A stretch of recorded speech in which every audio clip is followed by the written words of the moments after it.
This is the Buzz Adams Morning Show podcast. Barstool Talk Daily. Except it's really early in the morning and no booze. For the most part.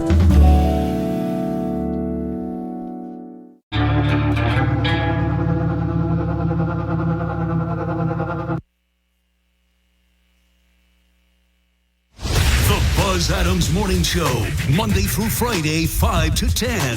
KLAQ and KLAQ HD1, El Paso, a town square media station. Good morning. Thank God it's Friday. It's Friday, pumpkin. Thank God it's Friday. Thank God it's Friday. TGIF. It is Friday, right? Have a great weekend, everybody. It was a Friday I never forget. Thank God it's Friday. Who wants to put on the show? Getting ready to kick some mad flavor in your ear. I'm a big fan of the show. From the KLAQ studios in beautiful sunny El Paso, Texas. Does anyone copy my transmission? The Buzz Adams Morning Show is back. Good morning, my neighbor. Only on 95.5 KLAQ El Paso. All right. Thank you so much. Good morning.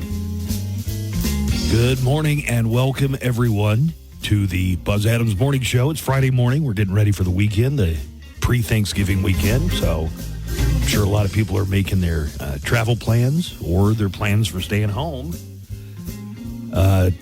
They're saying that because there's a shortage of air traffic controllers, your flights might get screwed up. Oof. So if you're doing that, check not your good. flights. Don't be mad. And this isn't airline specific, so this would be across the board. Everywhere. A shortage of air traffic controllers.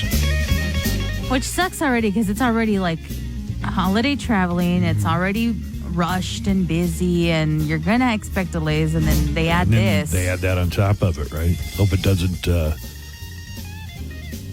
fink up anybody's Thanksgiving travel plans. Let's get a look at El Paso weather. Good morning, Joanna Barba, who's in the studio with me today. I guess that Good means you're going to be morning. doing news, and I guess will that do means news. that in the producer. Yep, it's Alberto, all right. Hey, Alberto. Hey, how's it going, bud? Alberto really showing like a strong work know, ethic. He is right? really like moving up. I think he's I'm so moving up proud in the of you. rotation. So the other day I went in to ask Alberto a question. So Alberto's got his laptop open, and there's a blackjack dealer on the laptop. Dylan hands a blackjack. Alberto. What? Wait, Can you tell me what that is? Well, that was the tail end of a bad investment.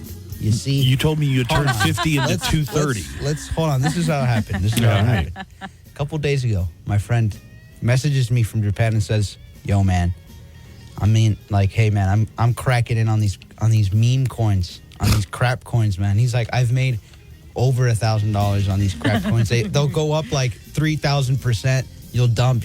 So I get in, put in 115.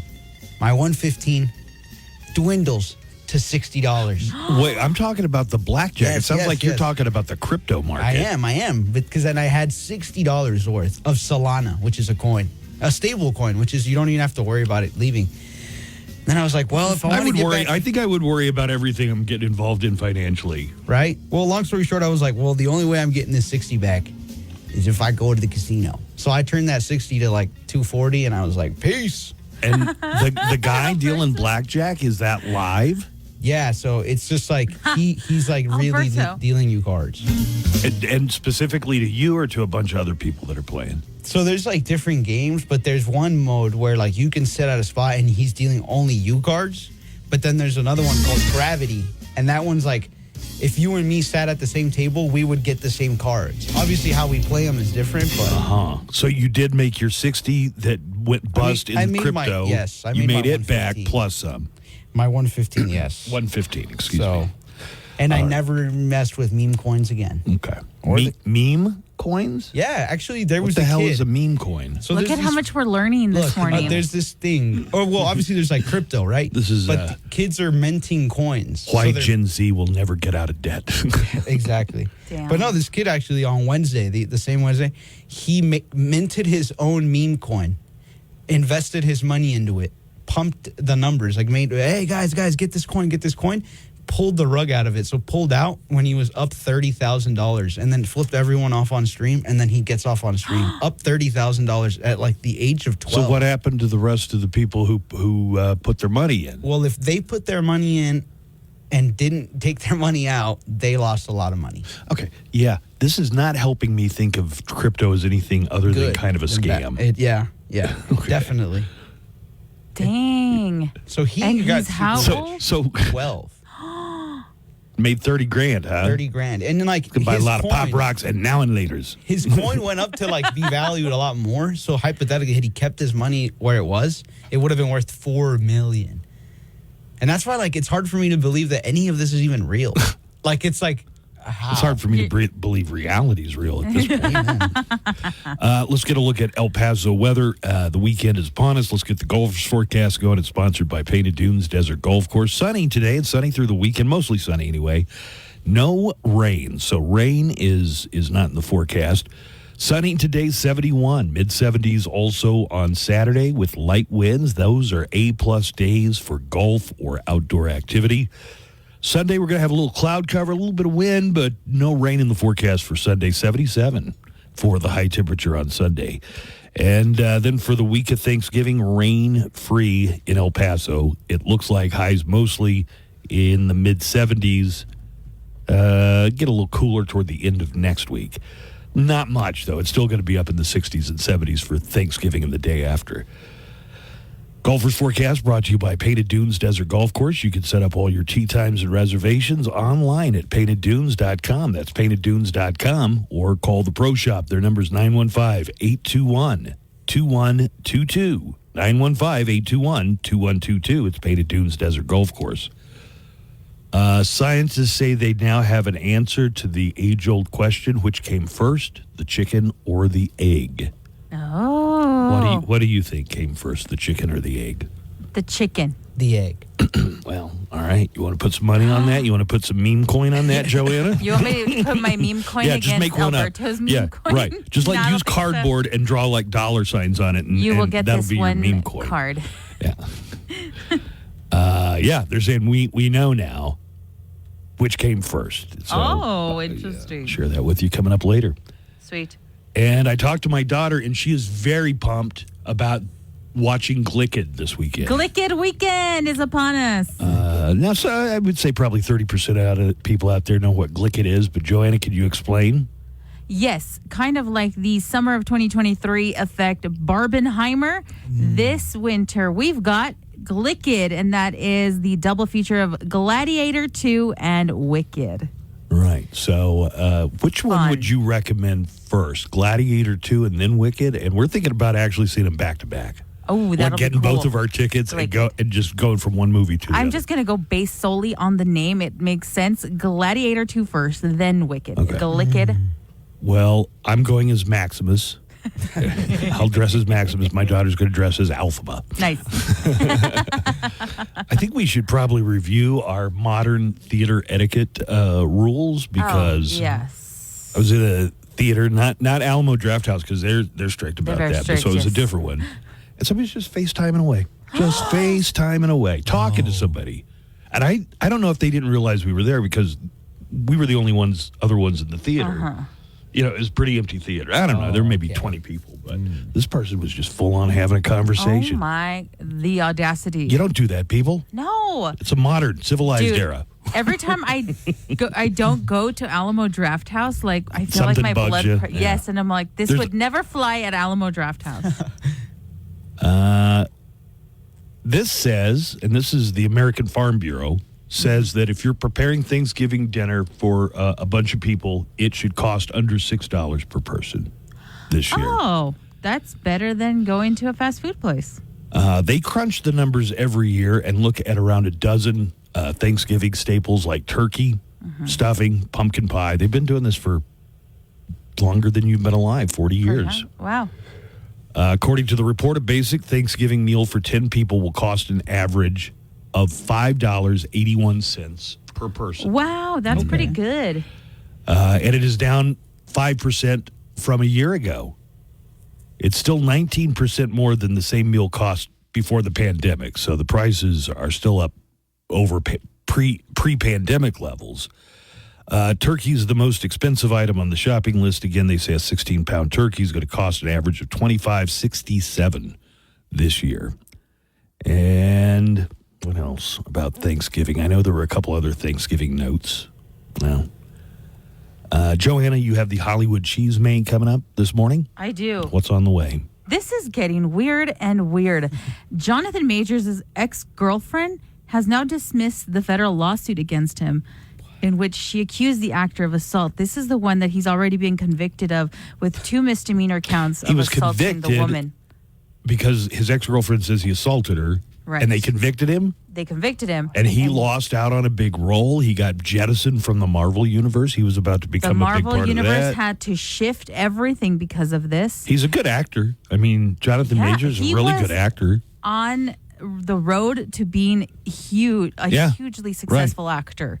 And then this happened, and now she is dropping those charges in the federal court. All right, we'll get to that. Joanna's also going to have the news coming up this morning. We got Today in Sound Clips.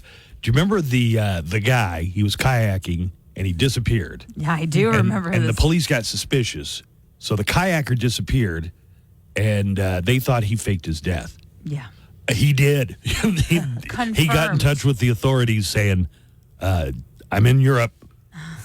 I'm okay. I'm okay. Leave me alone, I guess. Alive. And we'll find out why he faked his death. He fooled his girlfriend. The girlfriend said he was dead. It was It was the wife. Oh, it was his wife. I'm his sorry. wife and kids thought he died. Well, he left. He was. You know, a spoiler here. He was kind of starting a new life without the wife and kids. It sounds he like went to meet a lady. He went to meet a lady. You can see that on the next season of Before the 90 Days. You ever tune in 90 Day Fiancé? Yes, I do. You still tune in 90 Day Fiancé? Do they have in. anybody as good as the God, old timers like for sure. No Neck Ed, Big They Ed? do, yeah. Yeah. Who comes to mind right away?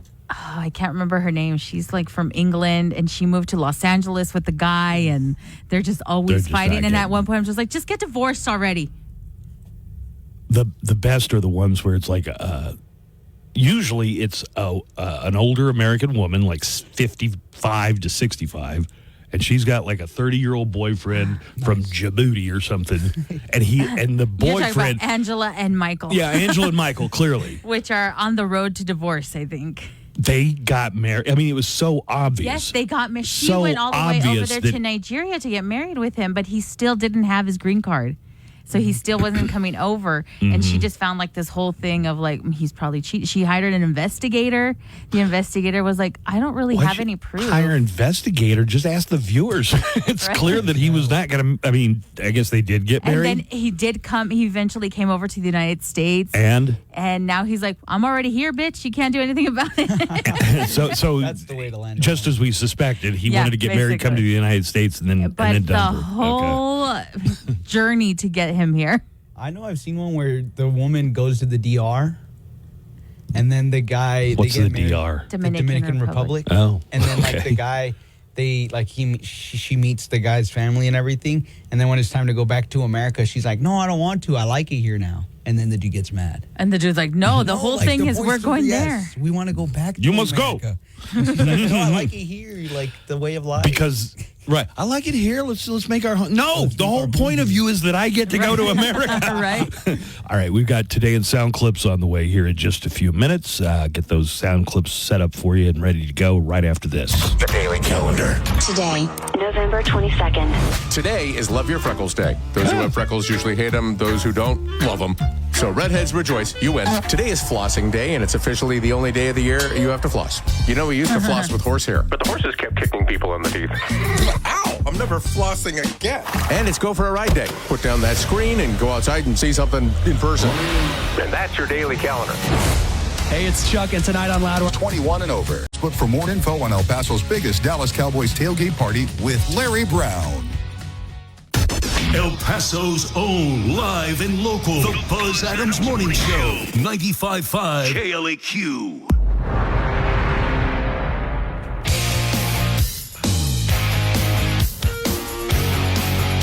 We're going to get to Today in Sound Clips just to kind of set the stage for you. Matt Gaetz, the congressman from Florida who had been nominated to be the Trump's attorney general, has stepped aside. He will no longer seek to be attorney general. Gates out. The word is Trump had to tell him, you can't get enough votes from the Senate. So there must have been some Republican senators who were like, no way, no how, there never. was a few saying he's not going to get approved. Yeah. See, that's an interesting development because it's just a couple of weeks since he won election. And already they're like, no, this is too far. So it's not going to be Matt Gaetz, but Trump has nominated former Florida Attorney General, and I forget her first name, but her last name is Bondi. Pam Bondi. There you go. So that's the latest that's going on with that. You were out last night downtown, Joanna? I was, yes. What's going on? Winterfest is kicking off this weekend, and last night we had our Break the Ice event. It sounds like it was the Mayor Break Nico's Balls event. The mayor just kept roasting Nico.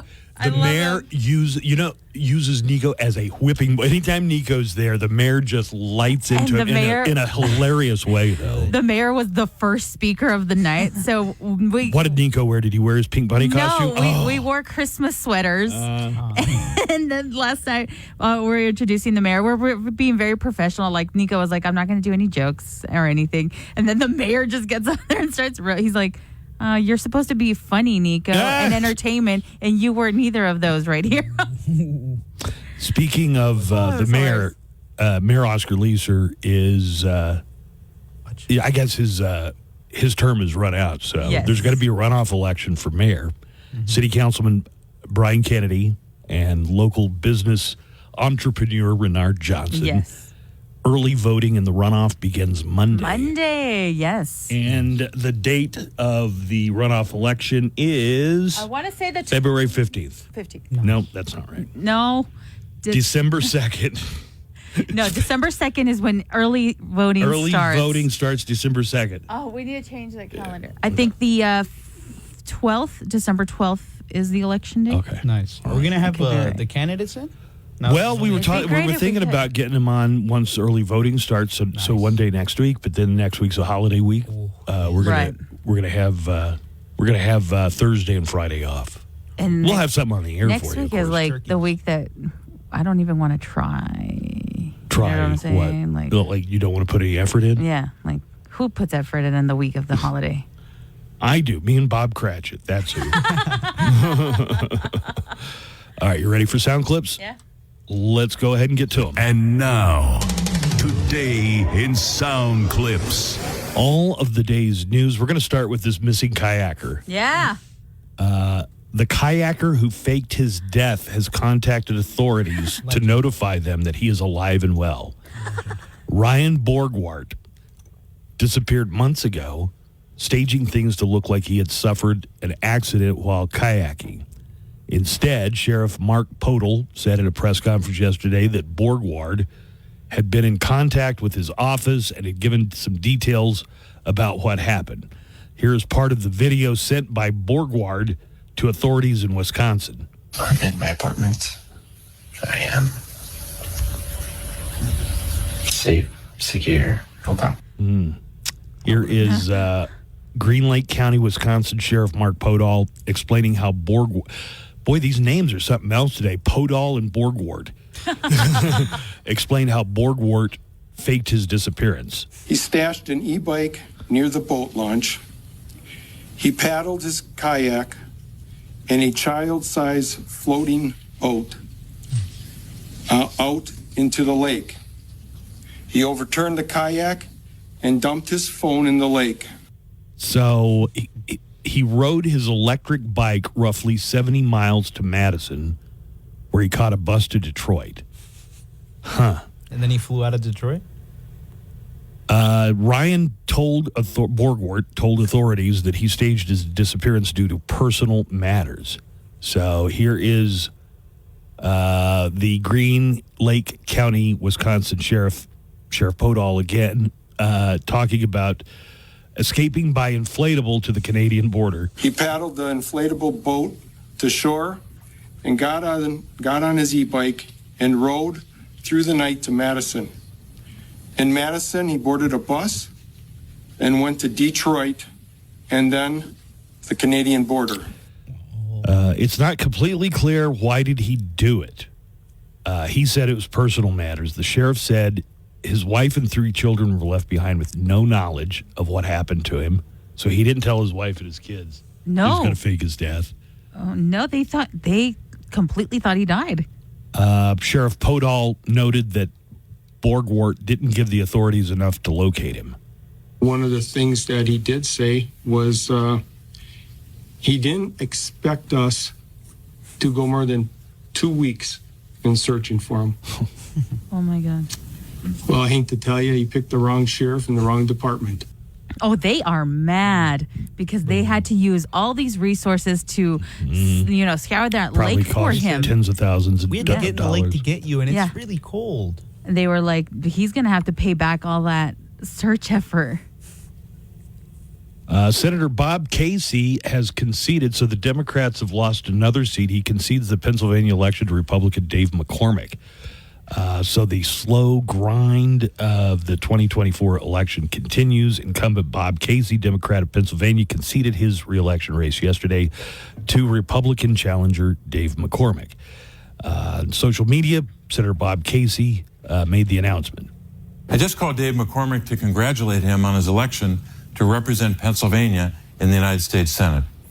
As the first count of ballots is completed, Pennsylvanians can move forward with the knowledge that their voices were heard, whether their vote was the first to be counted or the last. Good morning, Nico. Did you notice? Are you okay? What? Oh my God! You okay, boo? You're worrying us. You know what? Sometimes the first you look like the first Beetlejuice, the guy who had the shrunken head. Sometimes that's what your head looks like Bob. when you come in. Bob. Yeah, it's Bob. He has a name. Yeah. Bob. You doing all right? What'd you do last night? I went out to shows. You had shows, and how late did you stay out? Very late. Well, Alberto's here. We got this covered. If you Yeah? want to go home later. No, that was a here. test. That's a terrible test. You know he's going to jump at that opportunity. Yeah. You're supposed to be like, Nico. I'm going to take off. No. Look at my eyes. We need you here. Don't leave me. I need you. Joanne and Alberto needs you. The listeners need you. Also, Alberto, you need to speak up. I couldn't. I was listening. I'm straining my ears to hear Alberto. I don't know. Yeah. Are you at the microphone? Or look how far away from? Yeah, like that. Just speak. Yeah, just speak up. I need you to basically deep throat Yell. that mic. Wait, yeah. Do you not have the microphone? Anyway, so after our event yesterday, Where the you went mayor out just after that. roasted him. Yeah, what was the mayor busting your balls for? I don't know. I think he's starting stand-up. Did he call you I bald? think he's been the Don Rickles. Well, he's that would be the pot calling the kettle black there, wouldn't it? Yeah. Also, you use your voice now for that. Anyways, so I'm trying over here, folks. I don't say this very often to anybody, Alberto, even my kids, but use your outside voice. So we had our event for Winterfest, which was great. Winterfest downtown. And then I went to go see Mario Salazar at the comic strip. Jib Sod is hosting. Mario will be in. Mario's coming in later? He's going to come in later. And Who's with him? Julian. Luara? No. It's his feature. Okay. I don't know the last name for his feature. And then open mic. And then Jenny Robbins kept me up all night. All right. Oh. No, excuse me. Just because she wanted to hang out and she wanted to go out and party and do different things. So I blame her. Score. Yeah, go score something. And then after I dropped her off, I wound up at a karaoke bar. Did somebody give you truth serum? You're telling us everything. Wow. Wow. It's just thanks, from one Nico. event to the next. So you went to karaoke bar, Yeah. And then belted out some Weezer, I'll bet. no, I do Secret Agent Man by Johnny Rivers? Johnny Rivers. Yeah, that's my thing. So, no, who's the weatherman, or not the weatherman, but the newsman? Robert Perez?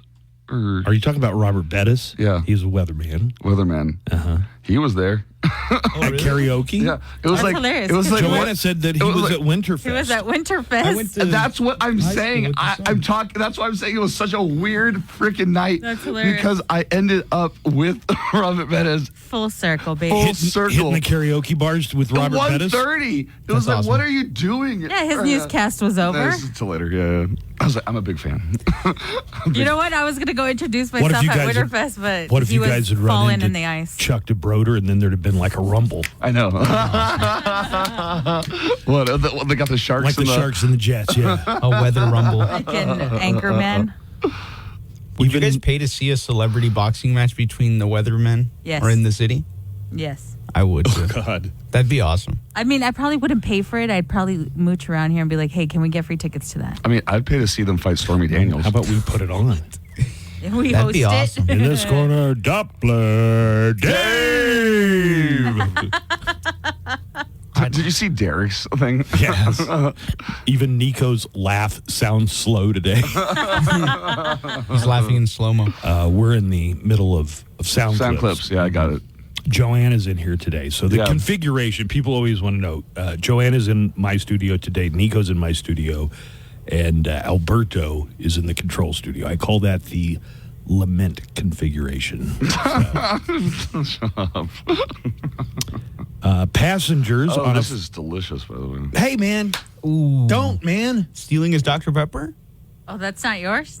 Wow. Do you think I get these baby Dr. Peppers? Those are where do you get You these would from? expect me to believe Buzz gets those baby Dr. I get Peppers? those. From That's what I get. where do you get the Munchkins? What is that? A Dr. They Pepper sell for them ants? any place they sell soft What are drinks. those soft drinks for ants? They've gone to like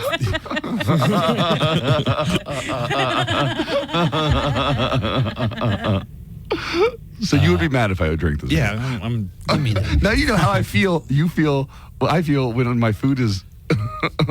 You see, be nice. now don't go home, but if you do want to lay down for 30 minutes, I might, yeah. we could probably do that. Passengers on a flight to Dallas last week had to hold down and eventually duct tape a man who was trying to open the door of the plane mid-flight. Was he possessed? Because that's a plot line on Supernatural. I thought he was like diabolic. Like, Here is one of the passengers talking about duct taping the man. There was no time. He was 2 feet from the door. It was just chaos. He was going for the door. And so I just grabbed the guy from behind and kept him from pulling the thing on the door. You know, we were on our knees holding him down. Scary. it's a little freaky. Although So, I don't scary think it's- incident, but they landed okay. I don't think it's possible to open those mid-flight. I think the amount of pressure on the outside of the door. Well, wouldn't Still, the just same even pressure? trying. you I know I it mean, looks crazy. Wouldn't if the anybody pressure tries. difference, like once they turn that thing, wouldn't that suck the door out of the thing? I thought that's what happens. Like when they. I'm sure there are plenty of fail safes so that something like that doesn't happen. But I don't. I certainly don't know. Well. Nico went out last night, brushing elbows with the who's who of El Paso's local media, with the glamoring lip, comparing their communications empires, him and Robert Perez. And look at you now, bro. Oh, crudo, brother. Go home. Eat some menudo. This guy never misses a You chance. never miss a chance. He never misses just a chance needle me. about being like a Richie Rich kid, and privileged. Got him. You At know, least this guy's consistent. instead I of like baseball, Yeah. Nico did fencing when he was a kid. So That is kind of wild. You didn't even play Little League Baseball? No, Little League fencing. that. A little sword for you. It's very tiny. well, here's an A little idea. sword. If you happen to be in the Georgia area for New Year, if you do, Yeah. Macon county commissioners in Macon, Georgia, are going to ring in the new year by imploding the old downtown Ramada Inn. Would that be great? Instead of just a ball dropping, it's like You count down to they an should have saved the implosion. Asarco Tower for big events so we could have people gather. 3, 2, 1, Happy New Year! Here is Macon, Georgia Mayor Lester Miller talking about the plan, and Russ Henry of the Christ Church Episcopal Church voicing his concerns, so not everybody is on board with this. We acquired this property to blow it up, and I think a lot of people are going to have a problem with it. They're going to have a little heartburn to start with. We're going to spend a little money to tear that thing down, but what you'll see that's replacing that is going to be 100 times what it's doing right now. We support the demolition. It's an eyesore to the whole community, and we'd love to have something else there. We just want to make sure that our church doesn't get blown up on our bicentennial. I love when people describe things as, it's an eyesore. It's an eyesore. Thanks. Well, the one thing we can agree on, it's an eyesore. What's the biggest eyesore in El Paso? Alberto. Yeah. No, just kidding. I want to say, I don't know. I'm going to make somebody mad no matter what I say. I should probably just keep my Right. No, I want to know what you think. I'm going to say Oscar Leeser's get up yesterday, okay? Why? I loved what he was wearing. What was he? What was he got up Some in? blue cowboy boots. Yeah. Oh, that's cool. Also, it looks like he's been working out a lot. Yeah, did you notice that? Only upper body. I felt that in his It's like hug. all arms and legs. I mean, You guys it's are all getting to arms hug day. the mayor? Yeah. No leg day. No legs. Would you feel comfortable roasting the mayor if we had an Oscar Leeser celebrity I was roast? telling Joanna, I was like, I have to respond to At this. one point, Nico was just like, I have to respond. Right at this track. Because the mayor kept going. It's like, what is this, a roast, Don Rickles? Thanks. And then it created like a Got him. domino effect that everybody kept roasting. because then the next speaker was like, hey, look at Santa. He's on Ozempic. He's so skinny. Got a few more here. An OnlyFans model wants to get pregnant by Elon Musk and have the baby on Mars. Oh, my. What's her name? Social media influencer and OnlyFans model Elsa Thora sent a message to Elon Musk with a proposal. He's planning on going to Mars by 2029, and then obviously it might take a few years to put some more people on there, but then ultimately have no civilization there. Wait a minute, listen to the OnlyFans lady. She's going to have Elon Musk This is her Martian buzz. baby. It might take a few years to put some more people on there, but damn. then ultimately And that's her voice. That's her voice. Holy. planning the picture I'm on going showing to Buzz. Mars by Oh, 2029, damn. Wait, wait, and then obviously it might take a few years to put some more people on there, but then She's got a couple of booster rockets herself. ultimately have Wait, no wait, wait. civilization there. Joanna, show him the next picture, the very first one of her as the Madonna. Oh, that's not the one. She has a picture of her as the Madonna, but she's On Mars? On Mars. A lot of little girls dress up as Madonna. No, she's on Mars with a baby and the sun behind her. What? That should be appealing to Elon Musk. Ultimately have no civilization there. And I would just love to be the first mother of Mars. Mother of Elsa Mars. Thora Wow. is an OnlyFans model. Okay. She believes being the first Martian mom will be a big step in saving humanity. We can see now where Earth is going and is not doing great. Climate change, everything. Yeah, that's a picture. I think it's important that we start looking at saving humanity, and I Start think this would be the looking. first step in saving humanity. You know what? I do not want the rest of humanity to have that accent. That's a Welsh accent. Yeah, that's like a... We shouldn't take that to Mars. Hey, it's naughty. So Naughty. Matt Gaetz has pulled out, and apparently it's not the first time. He is not. He's no longer going to be the Attorney General. I don't think the word is that Trump told him you don't have enough votes in the Senate, which is kind of a stunning. There must have been a couple of Republican senators there who said, "No, this is too crazy." So Matt Gaetz, the question is, can he go back to Congress? And I read a couple of articles, and the answer is maybe. Maybe, yeah. I think, not elections, but also new terms start. They are January. leaking the Senate ethics or the House ethics investigation, and they got receipts. I mean, not figurative. They literally got receipts of money that he wired to prostitutes, and plenty of people who say that they witnessed him have sex with a 17-year-old Literal girl. receipts. Well, let me tell you what they're saying online. on an air hockey table, I think is what they said. People are saying that Donald Trump is playing four-dimensional chess. He's going to put somebody out there that everybody just hates so much that they'll just be like, rush through okay. whoever He's is. saying, several people are saying he nominated Matt Gaetz with the plan to draw out the anti-Trump Republicans and find out which ones they were in the Senate, which he did. Now Trump will nominate Ken Paxton for AG, and Ron DeSantis will appoint Gaetz to fill the Rubio seat, which was the plan all To along. be the senator? Yeah. Well, then, Suck it. That's in the thing, the message.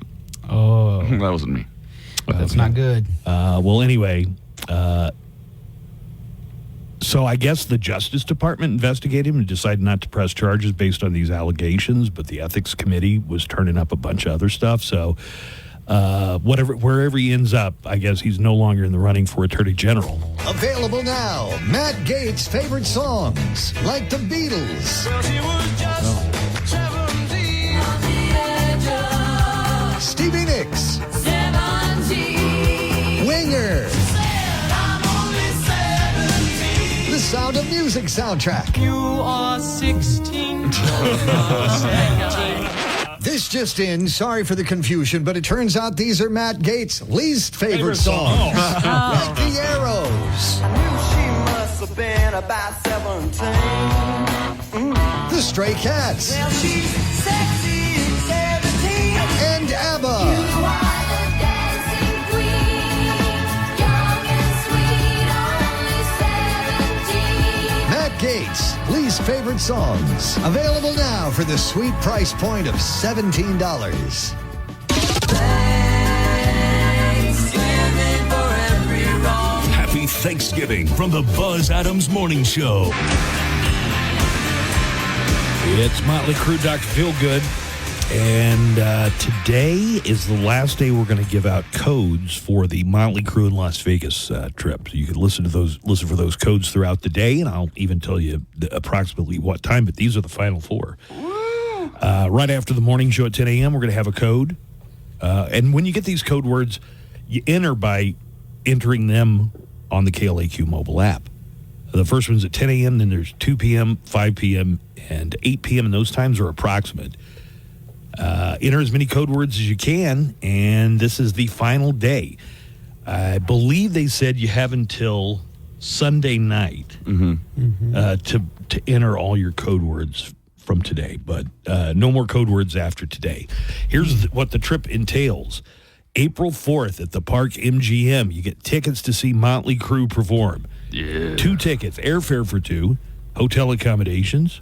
We're also going to give you the 35th anniversary Dr. Feelgood box set. And we throw in $500 spending cash. Could be yours. So final day for the code words, 10 a.m., 2 p.m., 5 p.m., and 8 p.m. When you hear them, enter them on the KLAQ mobile app for your chance to win a trip to see Motley Crue in Vegas, courtesy of Live Nation and Big Machine Label Group, 95.5 KLAQ. Hey, Buzz, Kathy in our app chat has a question for you. She says, good morning, off-topic question, but can you ask Buzz, where is that back road / scenic route from El Paso to Las Cruces? I think it's Highway 28, but not sure how to get it. He's mentioned it before on the show. I don't, I never remember the numbers of roads unless it's an interstate.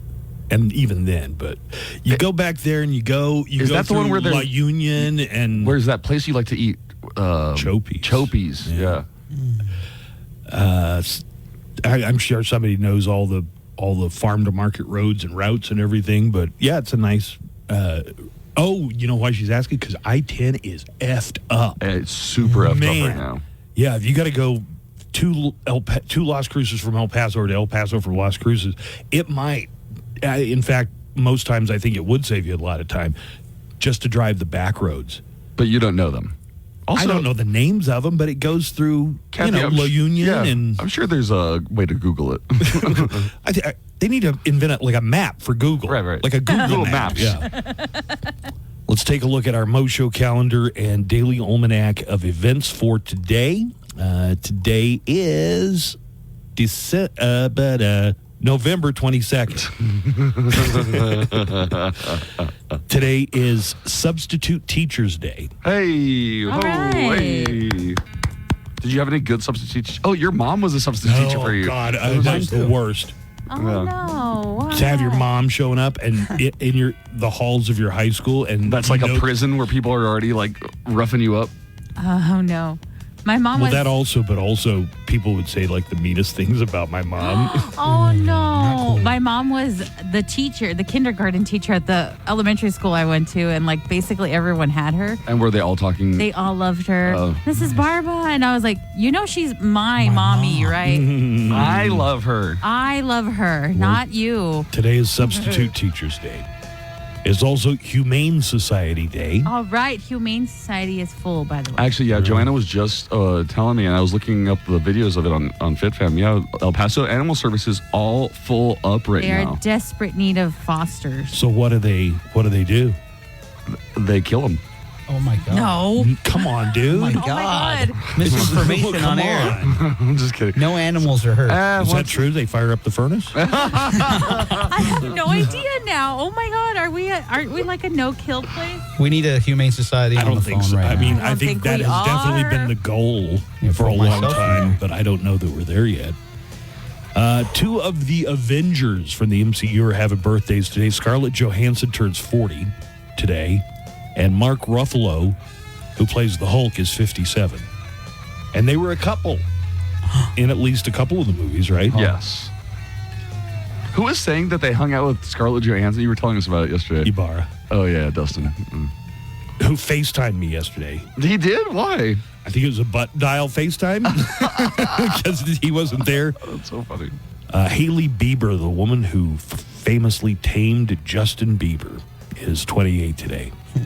Who's she related to? Like the Baldwins or something? Mm-hmm. Yeah. Haley Baldwin, yeah. Actor Mads Mikkelsen is having a birthday. He's 59 today from NBC's Hannibal. I love him. I And he loved was- Hannibal. Such And a he good was show. also in Doctor Strange. Do they show Knock, knock. who's there? Who's there? Dormom. Dormom who? Dormom who? I've come to barter. Okay. Knock knock. Who's there? Dormom. Dormom who? Dormom who? I've come to bargain. Because he repeats the scene over and over again. Mariel Hemingway, actress and model, is 63 today. Jamie Lee Curtis, the original Scream Queen, 66 today. Nice. Stephen Van Zandt. Hey, the inventor of the bandana. Maybe not the inventor, but he certainly put it to good use for all these years. Stephen Yes, Van sir. Zandt is the guitarist from the Bruce Springsteen's E Street Band. Also played Silvio on The Sopranos, Yes, where he sir. was great. Little Steven is 74 today. And tennis legend Billie Jean King is having a birthday today. Billie Jean King. Who's the dude she beat? Bobby Riggs. Yeah. Bobby Riggs, who was like 50. And Billie Jean King was at the top of her game, but he was playing up the whole battle of the sexes and women need to stay in the... I mean, he really...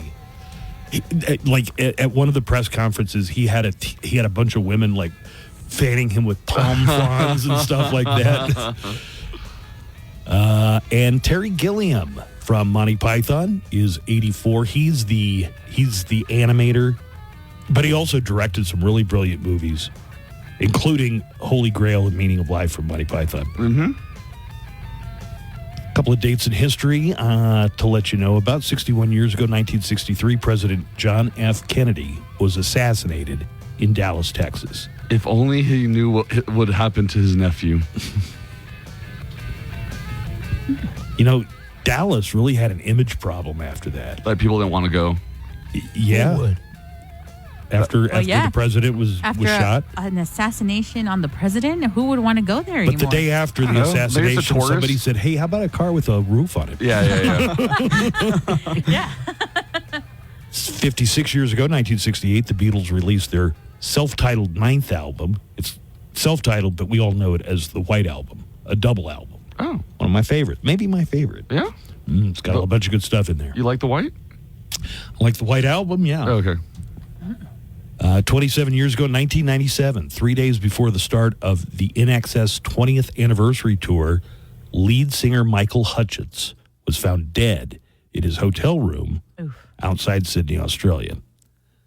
The official cause of death was suicide by hanging, but it looked very much like, and I think, a lot of people think it was that Erotic autoerotic, the thing that got David Carradine too. So that happened 27 years ago. Somebody asked us to call the Eastside Holiday Hotline, see if they have a new holiday message up. I don't know if they do or not. We might get an old one or the one from Halloween. Oh, well, here it is.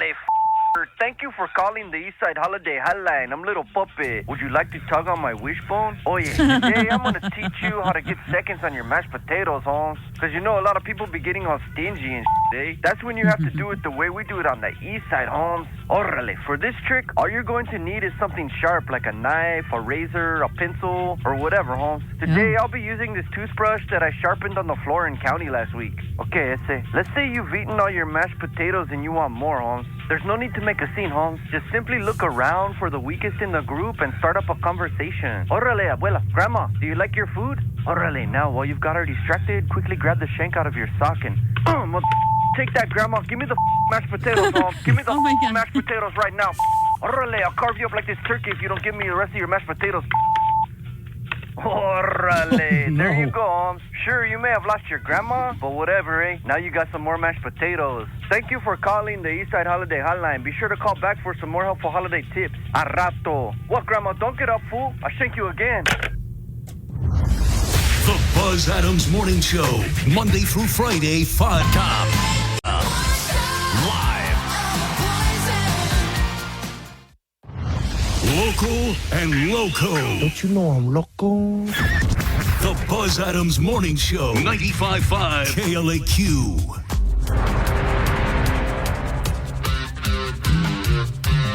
All right, Joanna is going to have the Hollywood Cheese May coming up here in just a few minutes. And Alberto, I promise from now on, I'll get all the commercials in before the hour is over, okay? Joanna just chewed me out over that. Now I'm in this studio, so I can scold you for it to your face and not through our microphones. I have got a couple of necklines. A couple of neckline calls that have come in. So grab just a couple of them before we get to the Hollywood Cheese May, okay, Joanna? Yeah. You got any audio with the Hollywood Cheese May today? No, sir. Okay. No. Hey, good morning show. I just wanted to ask, did Nico and Buzz ever take Joanna to Chipotle? I mean, it was just a question there. Thanks, guys. Chipotle. Chipotle. You'd never eaten Chipotle, so we didn't take you, but I know that I gave $20 to Nico and he went and got you something. He did, yes. He brought me back a bowl, and it was real good. Yeah, I did. It was, I had Chipotle for the first time. You had the keto Lifestyle bowl. With chicken. It was really good. Uh-huh. Didn't have any some cheese, some leaf gastrointestinal issues or anything. Everything was good. No, it was delicious. It was protein filled, really good. You know, the kind of funny thing is when I went to go get it, it was like training day for the newbies. So there was like one girl like looking over the hand is like, okay, no, that's too full of a scoop. That's too full. A little bit less. No. And then to roll the my burrito, she had to go behind him, like ghost style. Like rolling it with his hands. Da-da-da-da-da! Da-da-da-da-da! Woo! Dallas Cowboys this Sunday. They play early. Yeah, it's an early They game. play the Washington Commanders. Woo! They're going to be like Kevin Bacon and Adam House and say, boom! Yes, sir, may I have another? Yes, sir, may I have another? Yes, sir, may I have another? Woo! Come on, Buzz, give me a woo! Woo. Joanna, give me a woo! Woo! Nico? No. Nico? No. Come on, Nico. Woo! We need all the help we can get. Come on, give me a woo! All right, yeah! Sunday. Let's hear for the Cowboys. Woo! Dallas. Love that guy. Dallas. He doesn't give up. Nope. You need that spirit when you're a fan. Hell, I forgot Cowboys are even playing anymore. Did we get a liner? I got one. Oh. This Sunday, the Cowboys are on the road. Remember, the Cowboys have only won 3 games, and those have all been road wins for the Dallas Cowboys. No home wins yet. On record for their worst home season ever. So many losses at AT&T Stadium this year. Just like the Lost Signal. Our Cowboys broadcast begins with the pregame show 10 o'clock this Sunday, 10 a.m. Dallas Cowboys football in the Q's brought to you by Miller Lite, the only beer of the Dallas Cowboys. 915 Tours and Border City Ale House. Border City Ale House, the home of the 600 ESPN El Paso Monday Night Football watch parties. And since it's an early game, since the Cowboys aren't playing at night, it's not going to interfere. We'll have Q Connected on 5 to 7 this Sunday. 2 hours of new rock. And Daniel Paulus also puts a focus on local and area bands. New song from 3 Days Grace is out, and this features the return of Adam Gontier. Hey, Adam's back. Who's going to be the co-vocalist for the band. You a big Gautier fan? Yeah, he's great. It's Gontier. You're thinking Gautier, somebody that I used to know. You're getting your artist confused there, I think. Wait, who did you used to know? Somebody that I used to know. Somebody. Gautier?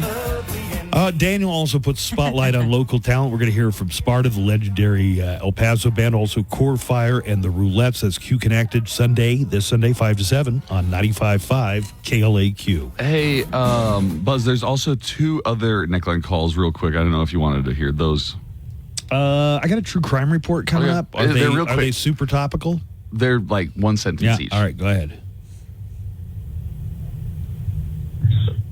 Hey, Buzz. Hey, Nico. Hey, Joanna. I listen to you guys on every single day that I'm going to school. And happy Friday.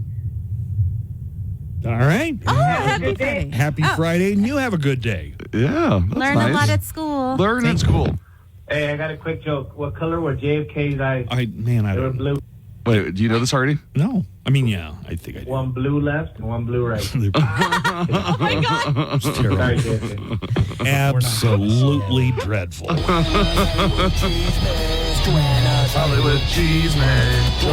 Hollywood Cheese Man.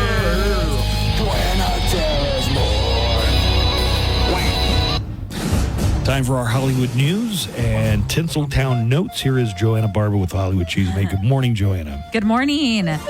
Charlie Hunnam is taking a turn on the dark side. The Sons of Anarchy actor was spotted stepping into the role of serial killer Ed Gein on the set of the 3rd season of Ryan Murphy's Monster.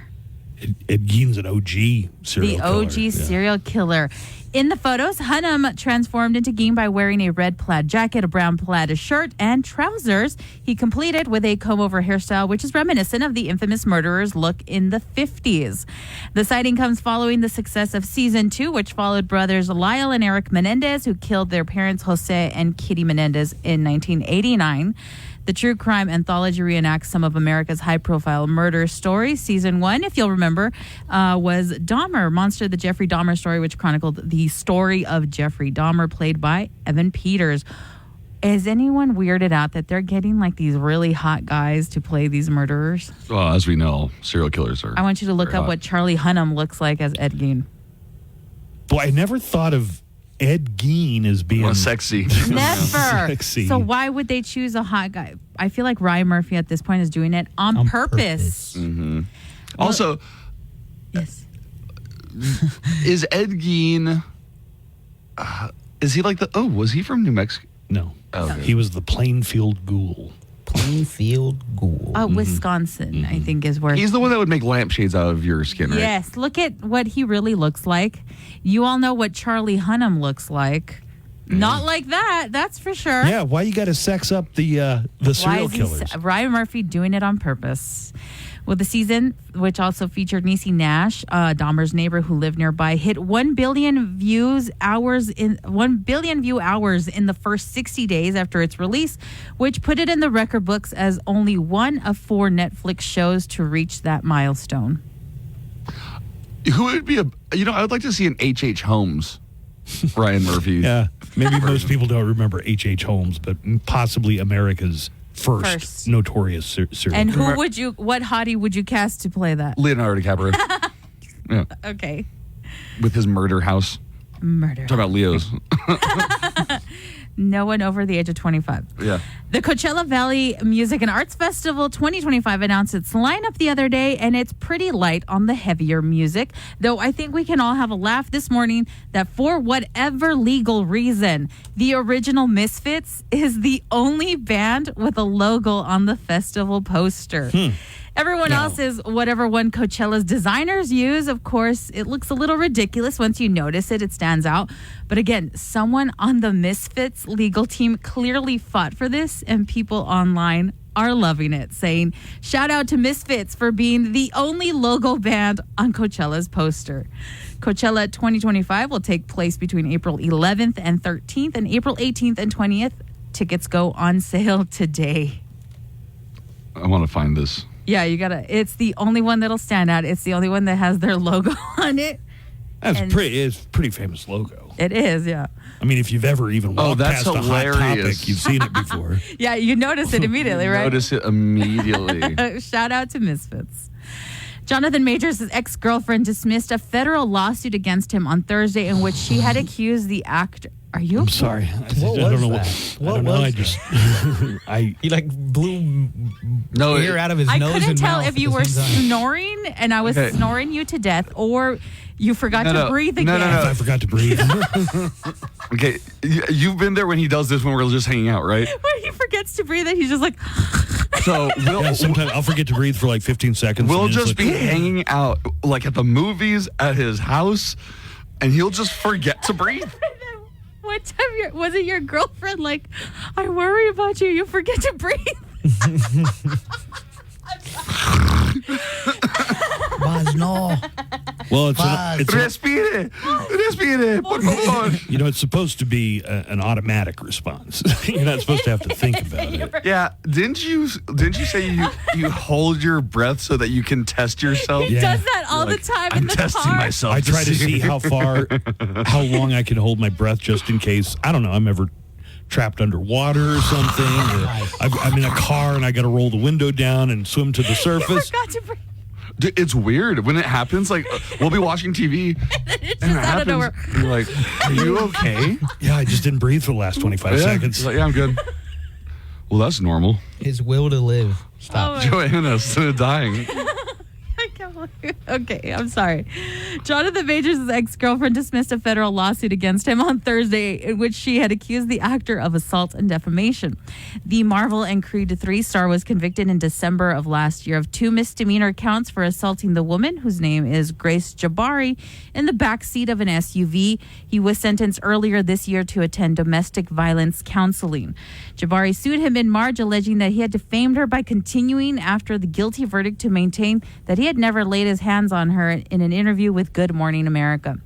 Attorneys for both parties filed a joint notice with the court on Thursday stating that all claims against defendant in the above captioned action are hereby dismissed with prejudice. The attorneys did not immediately respond to request for comment. Wait. But so he got off? She is dismissing it.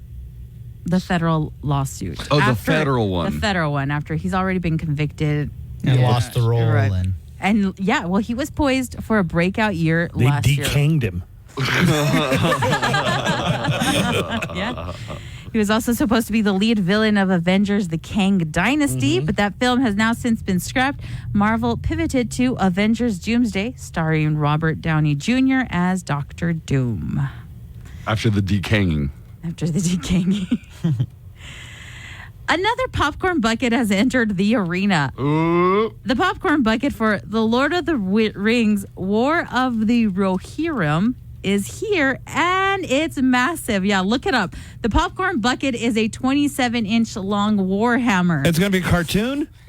The movie, yes, it's an animated movie. Oh, cool. It's a replica of the same size as a weapon used in the movie. Thankfully, one side of the Warhammer opens up so you can put popcorn in That's it. amazing. Can you imagine, like, hey, you down there, you want some popcorn? Exactly. It will be available to purchase at AMC theaters for $33. It holds about a nickel's worth of popcorn. No. You got to pay $33. I'd be like, can I get a separate bag for more popcorn for refills? It doesn't have a... That looks huge. How big do you think that is? Imagine you just conk someone with it. I mean, and if it's popcorn the falls size out. of a real Warhammer, I'd say it's 27 probably, inches. Oh, yeah. Bonk people on the head. I mean, that sounds impressive, but for a Warhammer. Before war. And this is going to be a cartoon? Yes, the movie is a animated movie. If you're not looking to carry around a 27-inch long popcorn bucket, AMC will also reportedly be selling a fake wooden mug, and that'll cost $22 and comes with a large soda. Imagine, like, let me show you my popcorn bucket collection. Here we have the Dune one. I think the popcorn. You can bang all of them. Somehow you could bang all of them. Finally, Martha Stewart's turkeys can relax this year. The lifestyle expert told Today that she won't be roasting any turkeys this turkey day. She says she's pardoning her turkeys because this year she is doing an all-vegetarian feast, and then shared her delicious brioche stuffing-filled roasted pumpkin during the segment. She explained that the recipe comes from her latest cookbook, Martha, the Cookbook, and is perfect for her household because she has a lot of vegetarians in her family. Fun. With your entertainment news, I'm Joanna Barba. So there's no turkey or ham or No, anything? No, everything's vegetarian. It's a frickin' pumpkin stuffed with bread.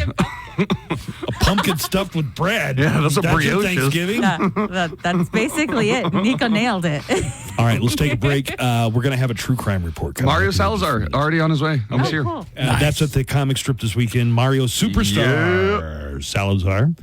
And Jibs, our friend Jibs, the comagician, is going to be opening. Is he doing magic when he opens? No, he's not. But you know what's funny? He came to the open mic after his show that I was there. And then there was a fan of this show in the audience. And he goes, "Are you Jibs? I hear your name on the radio all the time, too." And Jibs is always freaked out, like, stop it.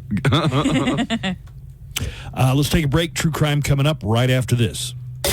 Artist interviews, new music discoveries, celebrating artists' birthdays, commemorating releases, champion of all things rock. Want to ruin your life? We are saved. Visit Home Water Services at hws-ep.com today. Broadcasting from El Paso for El Paso. The Buzz Adams Morning Show on 95.5 KLAQ.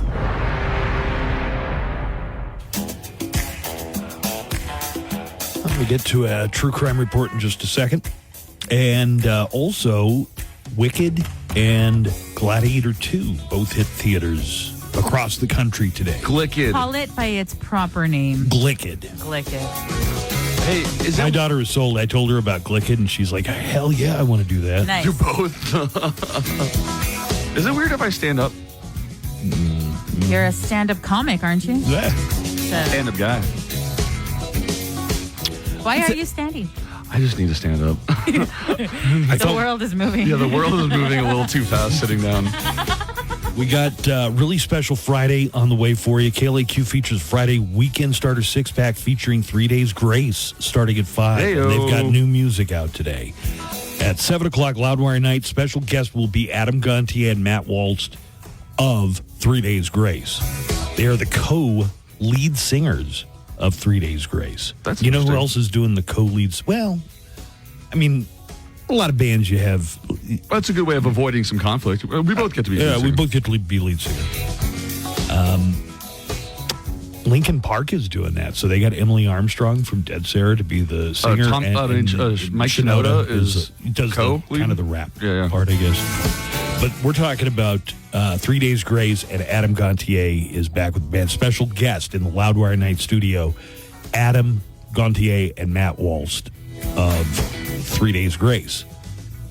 Today they announced a new song, Mayday, and they'll be talking to Chuck tonight on Loudwire Nights about how the reunion came together, how it works having two singers, the upcoming album and a tour. And would you like to hear a little bit of the new 3 Days Grace, Mayday? Hell yeah. All right.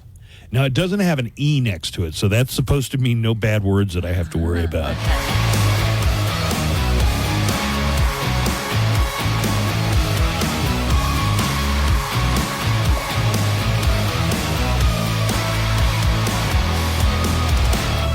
Welcome to the end. Just take a number. Yeah.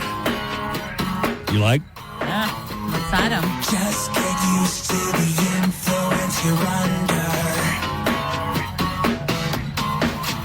It's the same old story of wanting it all, but it's never enough. The more you know, you know, you know nothing. We walk like dead people who haven't died yet. Yeah. Yeah. dig this. So a lot of 3 Days Grace headed your way. The 6-pack at 5 o'clock to get the weekend started. And then you can hear Adam and Matt from 3 Days Grace on Loudwire Nights with Chuck tonight. You know, 3 Days Grace and 3 Doors Down should do a tour together. Mm-hmm. What should they call it? 3 ways. I don't know. I don't know. 3 days down.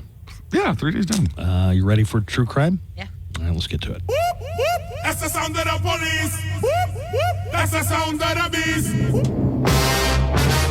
It's our true crime report, actual crime stories from around the world and across the nation.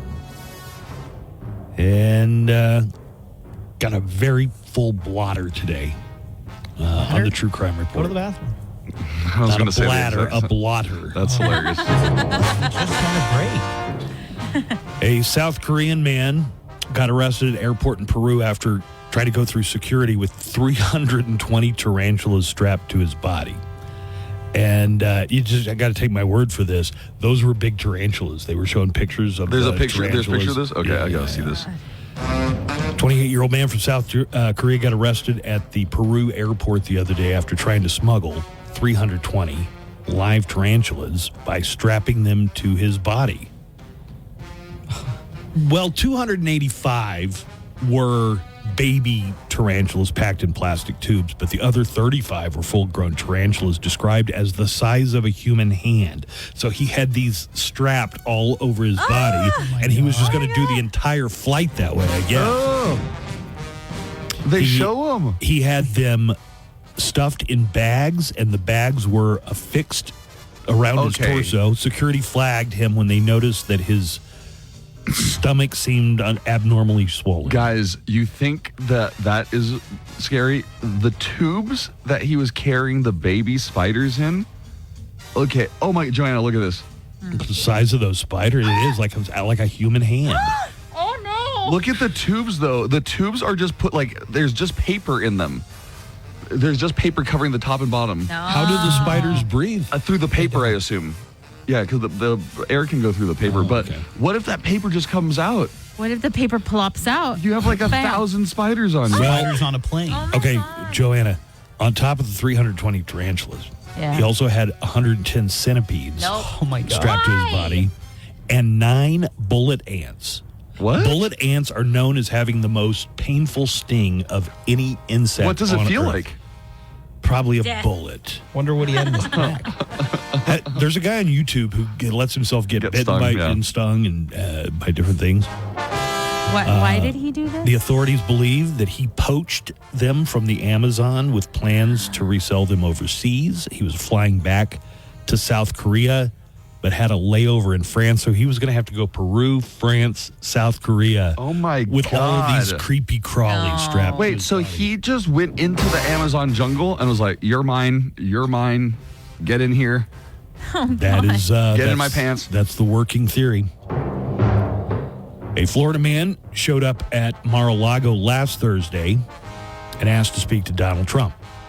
They didn't let him, but he got arrested, and it turned out he drove there in a stolen car. Oh man.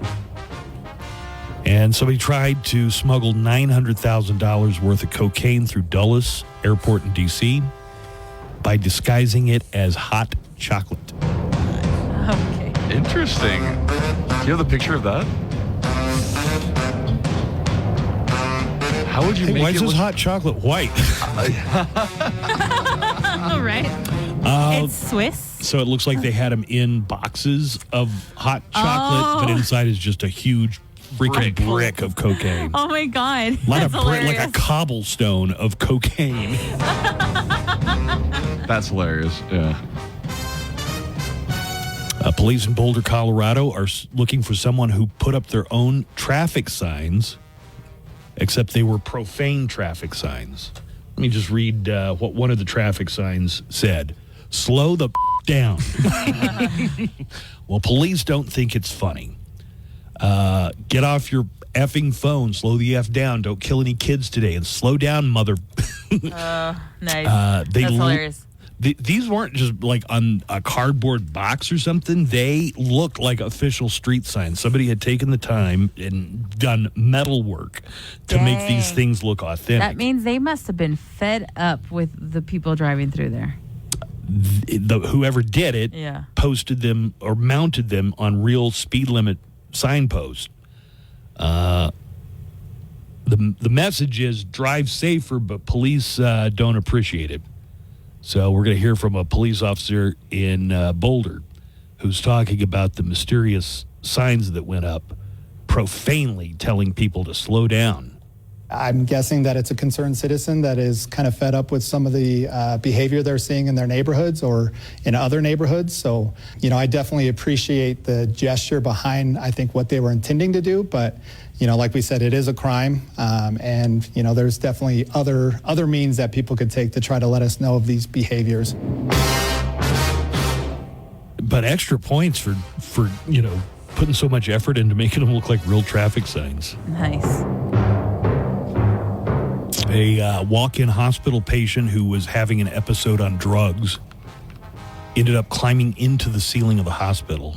Oh. He got stuck between an HVAC unit and a steel beam. Police in Southern California were called to a hospital after a patient broke through some ceiling tiles in one of their emergency room restrooms, climbed inside, and then got lost inside the ceiling. So that has totally happened at UMC.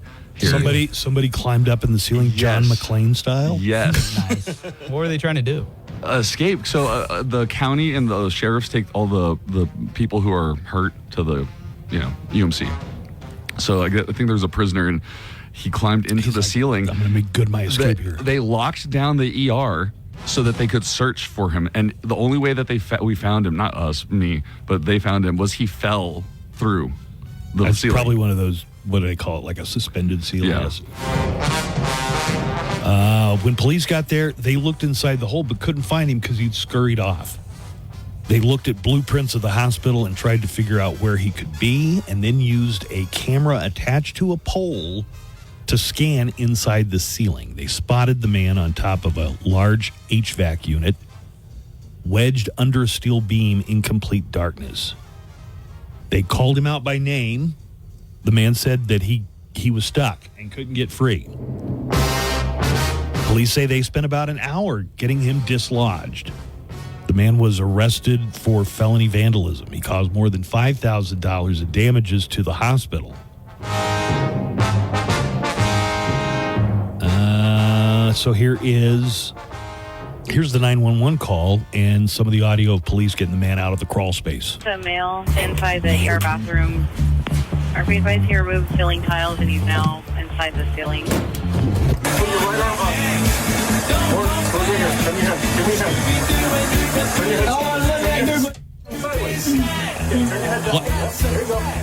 I don't know why I included the Scooby theme. That's weird. A 56-year-old man scammed a Texas woman out of more than $250,000. He did it by pretending to be Elon Musk and telling her he needed money. Oh, no.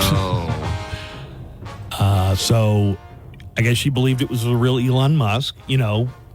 Oh, honey.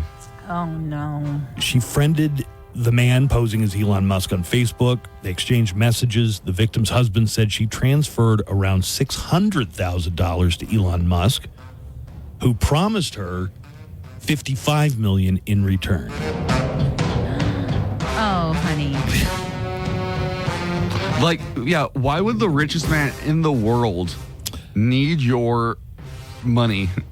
And also, why would he be trying what's obviously a Nigerian print scam? A lot of times they say, well, I have this money locked up, but I need a third party to. I wonder if they did the whole Nigerian print scam on this lady. Well, it ain't even Thanksgiving yet, and people are already pulling out tasers on their family members in Florida. A 61-year-old woman in Florida named Cheryl Hyatt was arrested last week during a domestic disturbance. She apparently flipped out on her daughter. The daughter said that she wanted to go and live with her father. Cheryl's 90-year-old mother was there, so her daughter and her mother were there. Cheryl was reportedly so upset that she pulled out a pink taser and a kitchen knife, pointed both the taser and the knife at her daughter and her mother and shouted, "I have a taser. I have pepper spray. Who's first?" She also blocked the door to keep them from leaving, but the daughter eventually escaped through the garage, and the grandmother, 90 years old, removed a barricade to get out through the front door. No one was hurt. She flipped out when her daughter wanted to live with her father. You're 60. How old's your daughter? 40? And that's the true crime report for today. I deal in crime and that kind of thing. I owe my life of crime to the fact that I was a dropout. Just last week, a guy pulled a knife on me. I could see it wasn't a real professional job. There was butter on it. I can get away with it, like the crime of the century.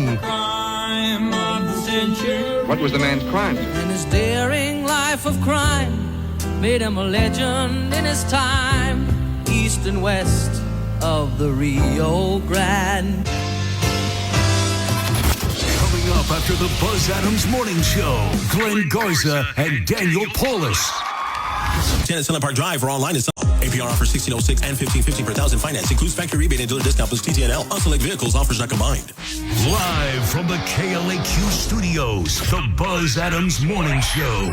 Courtesy of Glasheen, Vyas, and Enderman Personal Injury Lawyers at GVILaw.com.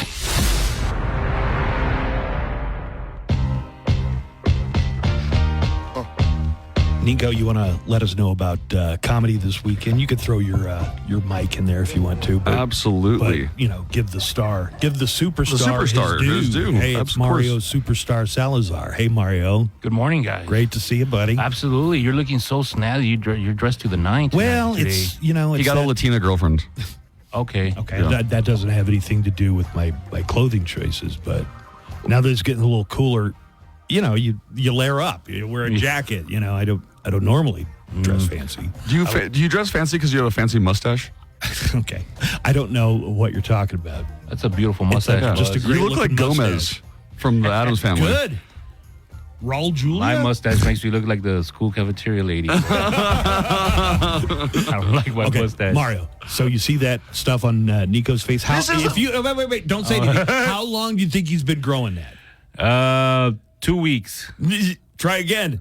2 months. About a month and a half. Okay. And I don't think it grows any more than that. Joanna, it is luscious, isn't it? It's looking Lusciously beautiful. missing parts. I need you to be nicely. honest. Look at me put my hands through it. And I can appreciate You it. keep rubbing, it's going to come off. This poor guy. Look, the hair on top is already saying adios, and the hair on his All right, face this is not supposed to saying- be about Mario and Julian, your wonderful comics from this weekend. Julian Gonzalez is also here. Hi, Julian. You're a perfect candidate to go to Turkey, man. For the hair transplants? Yeah. And face. So Mario, I hear you getting married. I got engaged last year in front of the New York City Public Library. With the lions that came to life in Ghostbuster 2? Well, with a homeless guy taking a dump. and 2 rats making a TikTok. Everybody wants to be a social media star. Is this the same girl that you were dating last time I saw you? I don't think you've met her. No, that was pre-pandemic. Okay. And then I was single for a while, and then Is this the girl that you share Mello with? Yes, we share custody of Mello. Who's Mello? Mello's my Anthony, famous I know, of course. La Mello Ball. It's my famous Corgi Terrier Chihuahua mix dog. That's he looks like kind of like Nico's dog, Nico. a little big, yeah. Like Nico's dog? Like Or Nico, like Nico's his beard? Yeah, like Nico's beard. Patchy. Patchy. Yeah. He looks like Jack. Mello looks like Jack. Yeah. And, we rescued a little tiny kitty, and Like a baby? Yeah, not even a pound. But he has like over 3 pounds of ringworm on him. He had to, and he gave everybody ringworm. I'm good now, dude. I had to put. You some got ringworm? I had some ringworms in my bag. We From took the care of- cat? From the cat, bro.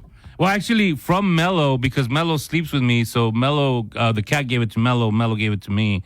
And when I took Mello to the vet, how they do the ringworm test is putting a black light, and the vet told me that, and I'm like, I was trying to hide my phone, bro. Trying to hide my hands. Like, I don't want a black light on on me, bro. But yeah, that's how they do it with the black light. What is it like to have ringworm? I've never. I've only heard of. It's just like athlete's feet. But are there worms? No, it's not worms. It's just like It's just a little circle, like little circles, like a mosquito bite. There are no real worms. Oh, they're probably very tiny, if anything. Yeah, I think they call it that because it looks. It just sounds worse than it actually is. Ringworm, you just think of a worm with a bunch of piercings just going through your body, but no, it's just a. I mean, it's a fungus. It's a. Joanna is a cat lady. Joanna, have you ever gotten ringworm from a cat? No. Have you ever gotten anything from a cat, even affection? Affection, maybe some cuts. Pink eye. You got pink eye that one time, right? One time. It was just the one time. Especially baby cats. I don't blame the cats for that. I blame my nephews. Hey, I learned a lot in the past couple of weeks about rabies because poor Peanut, R.I.P., rest in peace, Peanut the squirrel. I talked about it last. I was trying to come up with a bit on stage about it. It went okay, but it kind of was like a little. I need to go back and write it. So but this guy, yeah, it's awful. What happened in? I think it's New York. Had a pet squirrel, which you're not supposed to do. You know, I guess you can do anything in the country, but if you're in a city, he wasn't supposed to have him, but he became like an internet celebrity. Yeah. This little squirrel, he wears a cowboy hat and boots and stuff. Squirrel, yeah. Well, in the videos, somebody claimed that Peanut scratched him or bit at him, and anyway, it sounds like a real Karen move. But they're like, I might have rabies. You got to put. And they put Peanut down. Over yeah. Well, what Guess happened? What? He didn't have rabies. Absolutely. Yeah, this is some lady. They say she was from Texas, which I don't believe, bro. Our forefathers wouldn't let us do that, bro. George Strait, Paul Wall, they wouldn't let us.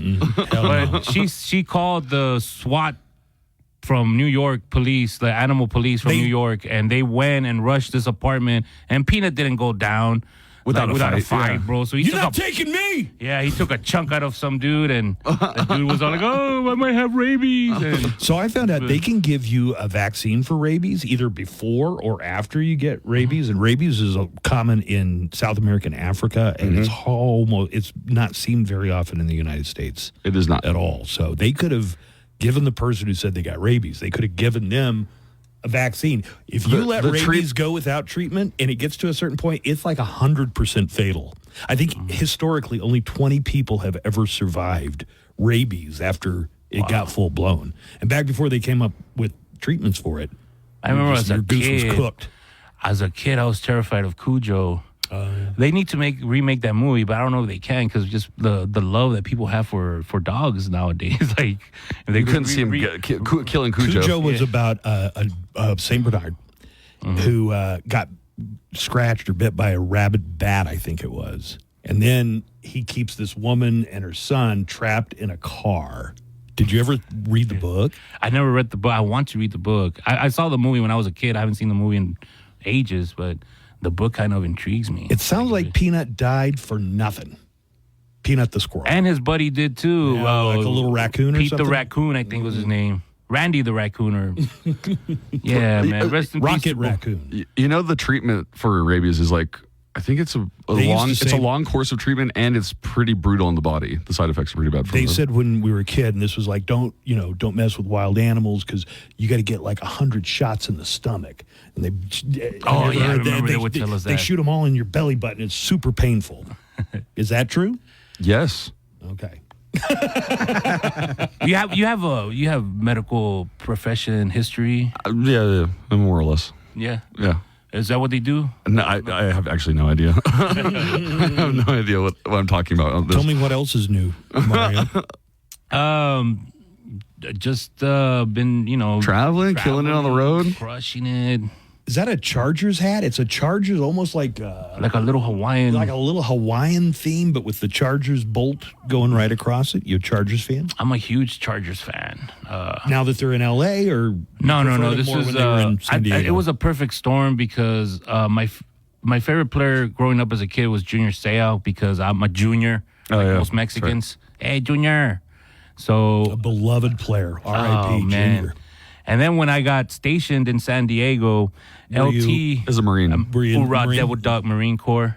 Mm-hmm. I tell people I'm Marine, and they go, Marine, you look like a submarine. Semper Fi, more like Semper Fidel. Am I right?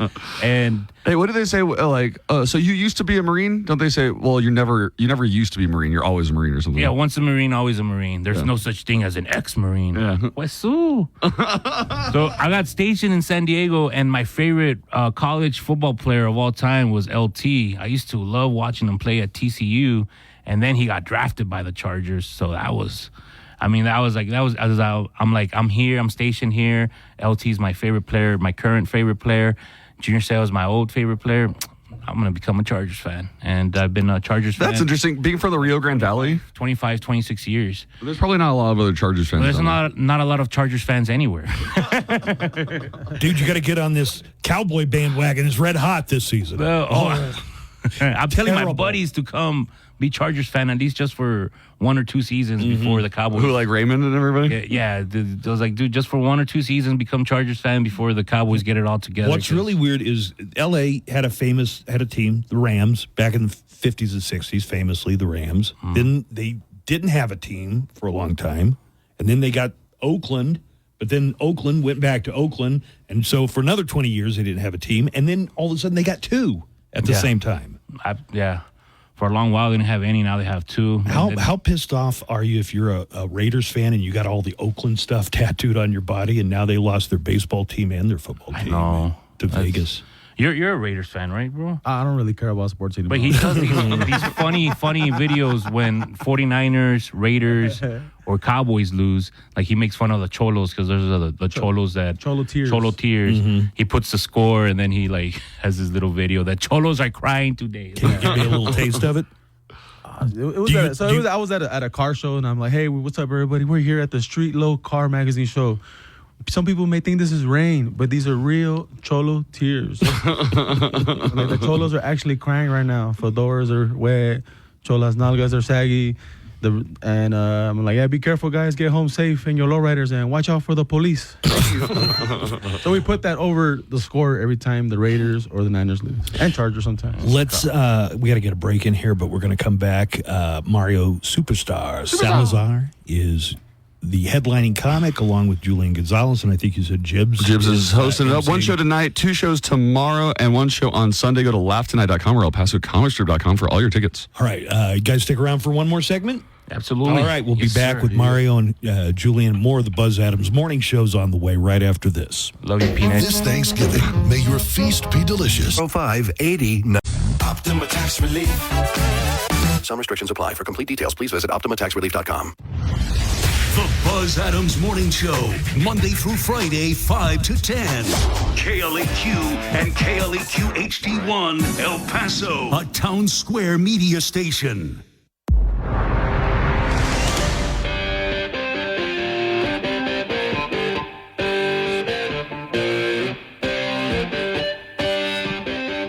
Joanna Barba is going to have news headlines coming up later this hour.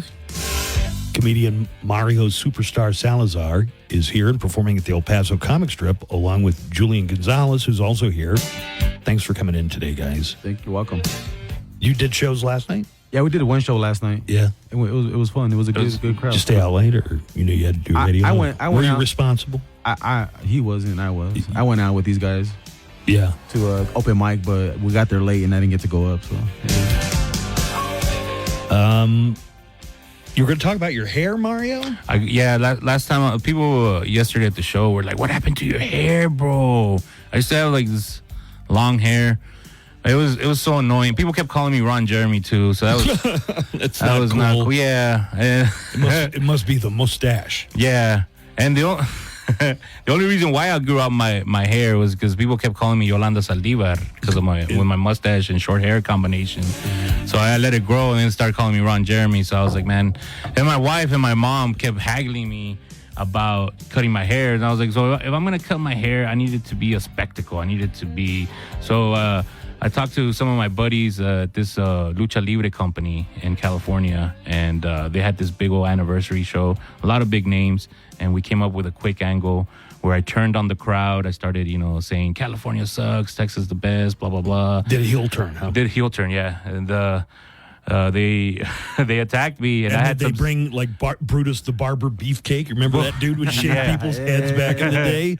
Well, we had some scissors that I so it was these 3 big dudes, Psycho Clown, El Hijo de Rey Misterio, and Sam Adonis, and they all were around me. So I pull out the scissors, and they just slap it out of my hand real quick, and they put me down.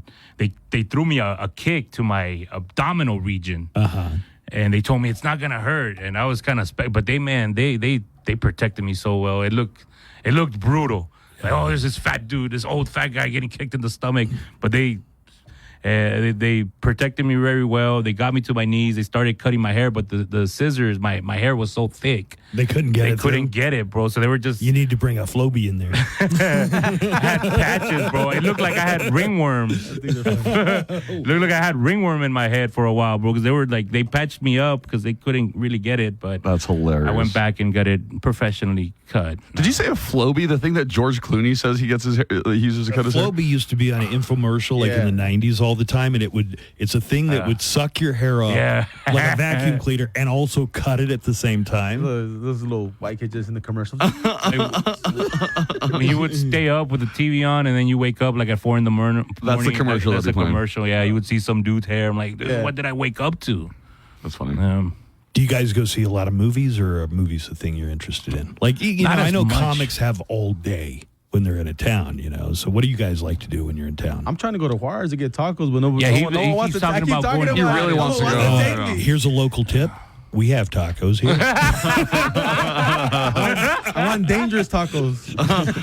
The tacos taste more delicious. Mystery meat tacos. Yeah. Find a really bad part of Juarez that doesn't have any cats visible anywhere, and you'll know that's a good taco part of town. Ringworm, bro. Ringworm. Ringworm masala. Ringworm tacos. What? This isn't Haiti, Buzz. We leave the cats alone for the most part. And shout out to our Uber driver, man. He was from Juarez, Robert, man. He's listening. And hey, Robert. El viejito.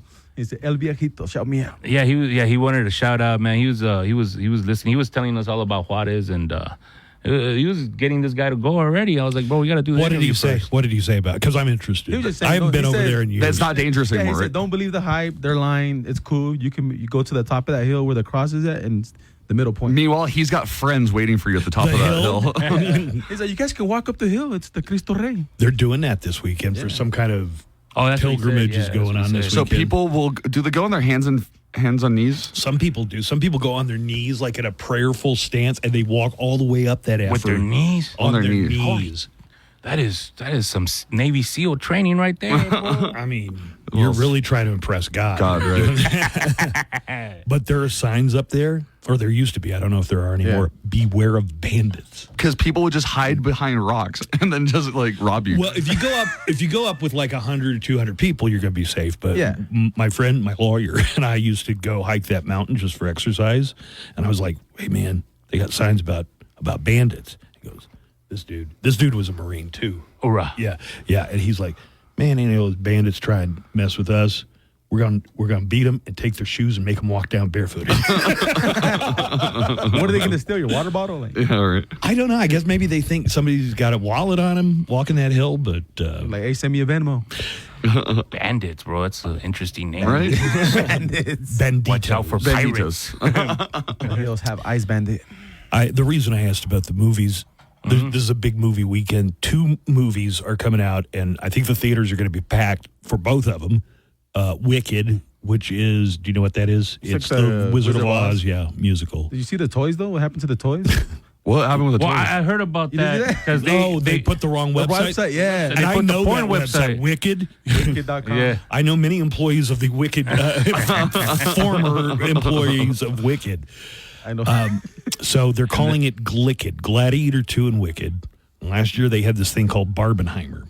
When Barbie and Oppenheimer came out, so they're calling this one. Oh, so now they're... Yeah, Glicked.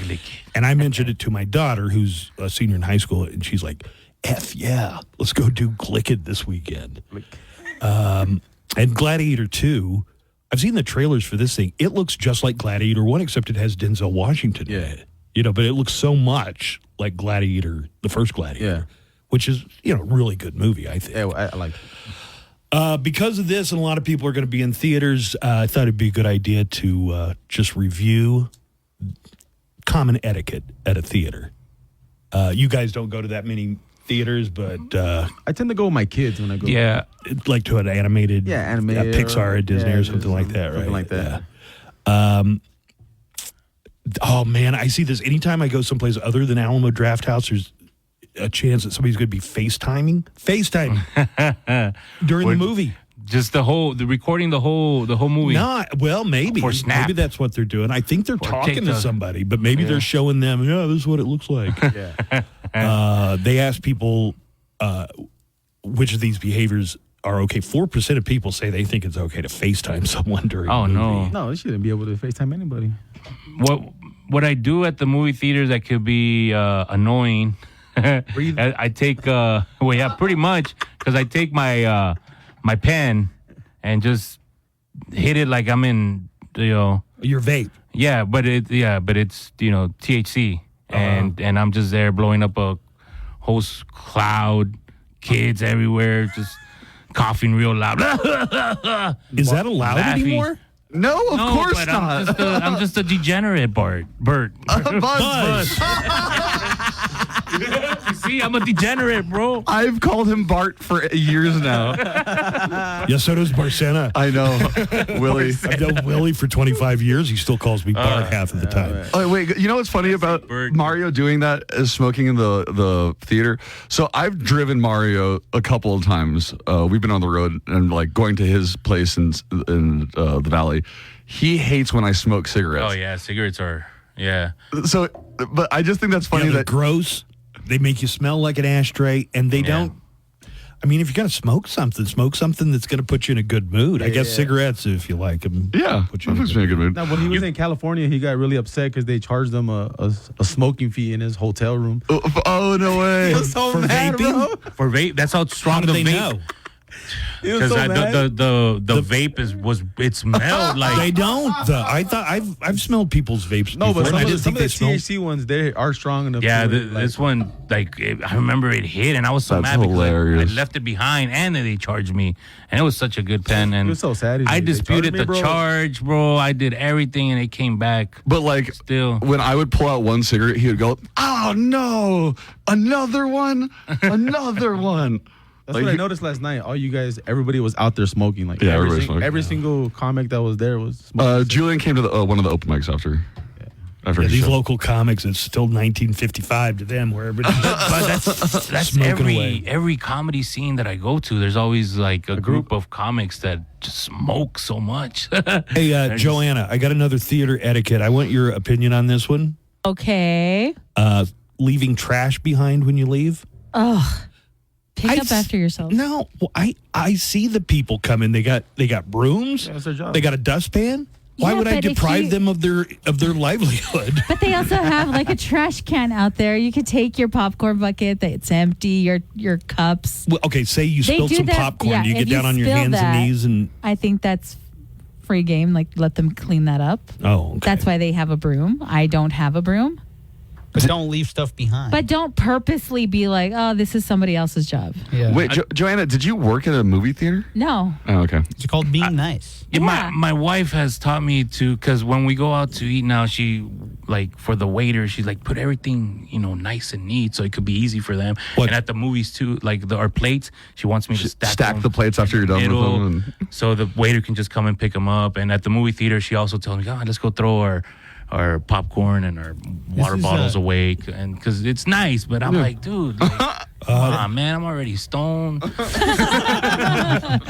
Putting your feet up on the seat in front of you. That's usually not a good move. Yeah. I think a lot of the newer ones now have the little recliners, so it's not as bad. Yeah. Recliners are nice. Yeah. In fact, I've got so used to those when I go to a place and they don't recline. It's like, I'm not coming to this ghetto theater. But those are the ones that have the charm. The ones that don't have the recliner because they have that old school, vibe with the the old school carpet and Sticky there's floors. still one the sticky floors. There ain't nothing stickier than the carpet at a Regal Cinema. And now they have the D boxes where you. I remember one time. The D where they boxes. shake. If they do them well, they're worth the extra $5 or whatever. I remember I sat in one of those, but I didn't pay the extra $5. I just sat there and I was waiting for it to move. I'm like, why doesn't it move? It doesn't do it. If they didn't sell the ticket, I don't know how it works. They turn it off, so you can sit in the D box, but unless you bought a ticket for it, they're not going to kick it in. Yeah. Let's see. Eating or drinking loudly. I'm told that I get a little aggressive with the popcorn. I'm sorry. I'm enjoying myself. Talking at full volume during the movie. Yeah, of course you don't do that. Nope. Except Joanne and I once went to see a movie and there was literally nobody. We were the only two in the theater, and we were just doing commentary at room volume. I mean, who's going to be upset? The projectionist. 9%, 92% say it's okay to get up and use. Of course, it's okay to get up and use the bathroom during a movie. They're making these movies 4 hours long. How could you not? Right? Yeah. Or what if you're in the middle, like of the row, the very middle? Well.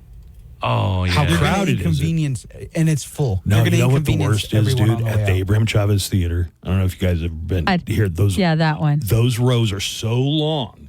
They're like 70 or 80 rows across. And it's 3 miles. They're narrow. Yeah. If And I'm you're in the big. I'm a middle- big dude, and I got big feet, and I step on people's feet. And it's, come on. That's what they need to renovate the Abraham Chavez Theater for. Yeah.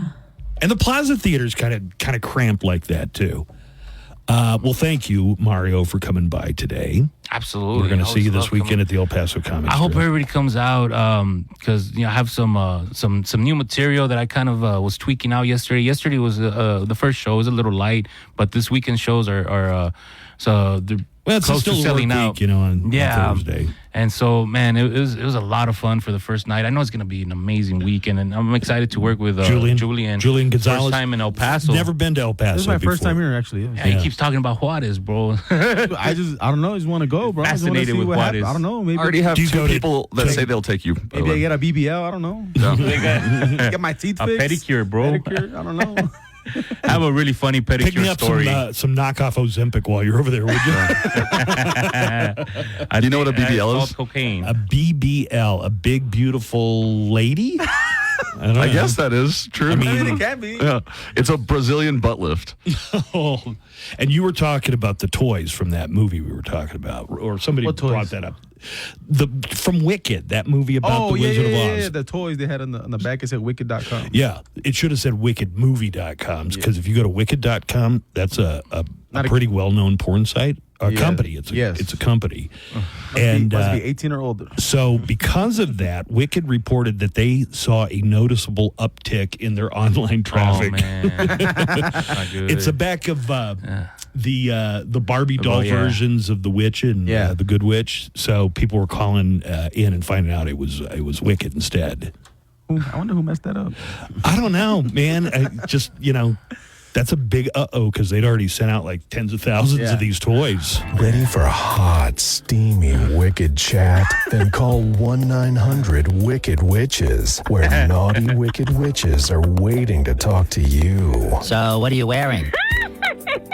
I'm wearing all black and a pointy hat, and I'm green. I'm all green. Oh, cool. So, what would you do to me? First, I would give you the old yellow brick road, which is exactly what it sounds like it is. Then you'll sit on a broomstick, and all of my flying monkeys would surround you. Oh, well, this sounds interesting. And when everything was over, I'd drop a house on you.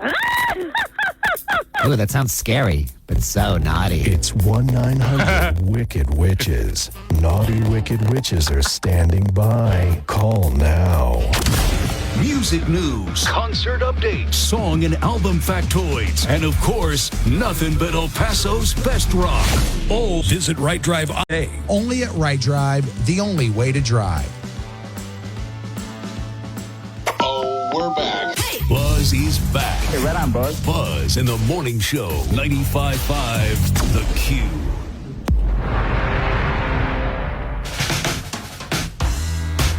Mario Mario Superstar Salazar at the comic strip this week. And you've got your open mic tonight? I do. Not just an open mic, but we are doing a funniest contest. So the funniest turkey contest is going to be going on tonight. You have a chance to win $75. Do you have to be a turkey to enter? You don't. Okay. Do you win a turkey or a bottle of wild turkey? You know, that's a good prize. All of those would make the contest make much more sense. No, I just needed a Thanksgiving themed thing to do. So funny. What are you laughing at? I'm so glad you asked. I posted a picture of us on Instagram last night. Remember I told you about my friend who has a little crush on you? Nice. Did he comment? He did, because I put, I'm with my boo, Nico. And he commented back, your boo? He's mine. He really, really loves you. That's your friend who has kind of like a little crush on He's got a big old crush on Nico. He's got a boyfriend, though, You have a boyfriend, Sean. Right. Are they coming in for Thanksgiving? You know what? I think he was in town this past weekend. I'll meet everybody. Nico asked to read a couple of apps. Yeah, just got a couple before we get to news. Michael says, "Hey Joanna, sorry if I spelled your name wrong, but do you remember that one dance song, knock knock knocking knock knock knocking knocking on the back of your door?" On the back of your door? I thought it was knocking on heaven's door. Knocking on heaven's door, or looking out my back door by Creedence Clearwater Revival. That's a good one, yes. I'm just saying what the person saying. Looking out my back door. I don't know if I've ever heard knock knock knocking on the back of your door. All right. Interesting. Cowboy John says, "Can you ask Mario what a weso is? He always says it. I don't know what it means. I think weso means." We so happy? No. He always says we so like WISO. I'm pretty sure it means gay or something related to that. I would need to hear it in context. Is that it? Nope. Rudy says, "Hey Joanna, didn't Nico say earlier this week that he quit smoking cigarettes? I am in the process." He's in the process of quitting. It is a tough Long process. process. It's an uphill battle. But I'm so proud of you. You're doing great, sweetie. Thank you. Appreciate that. Are you going to play the one that just came in? No. I don't want to provoke your mom. What's the next? I gotta see it. Somebody just says, "Nico, I think you're gay." Oh my God. I like that one. Oh, Stoner guy just called too. Why is this not playing? I'm playing your intros, Joanna. Good morning is the news. I can play from over here. Yeah, give me a news intro. And all of it is good. None of them are working. And the weather's good. None of your sound is working.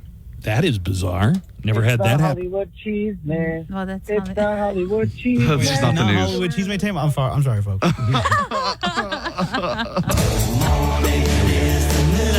The worst.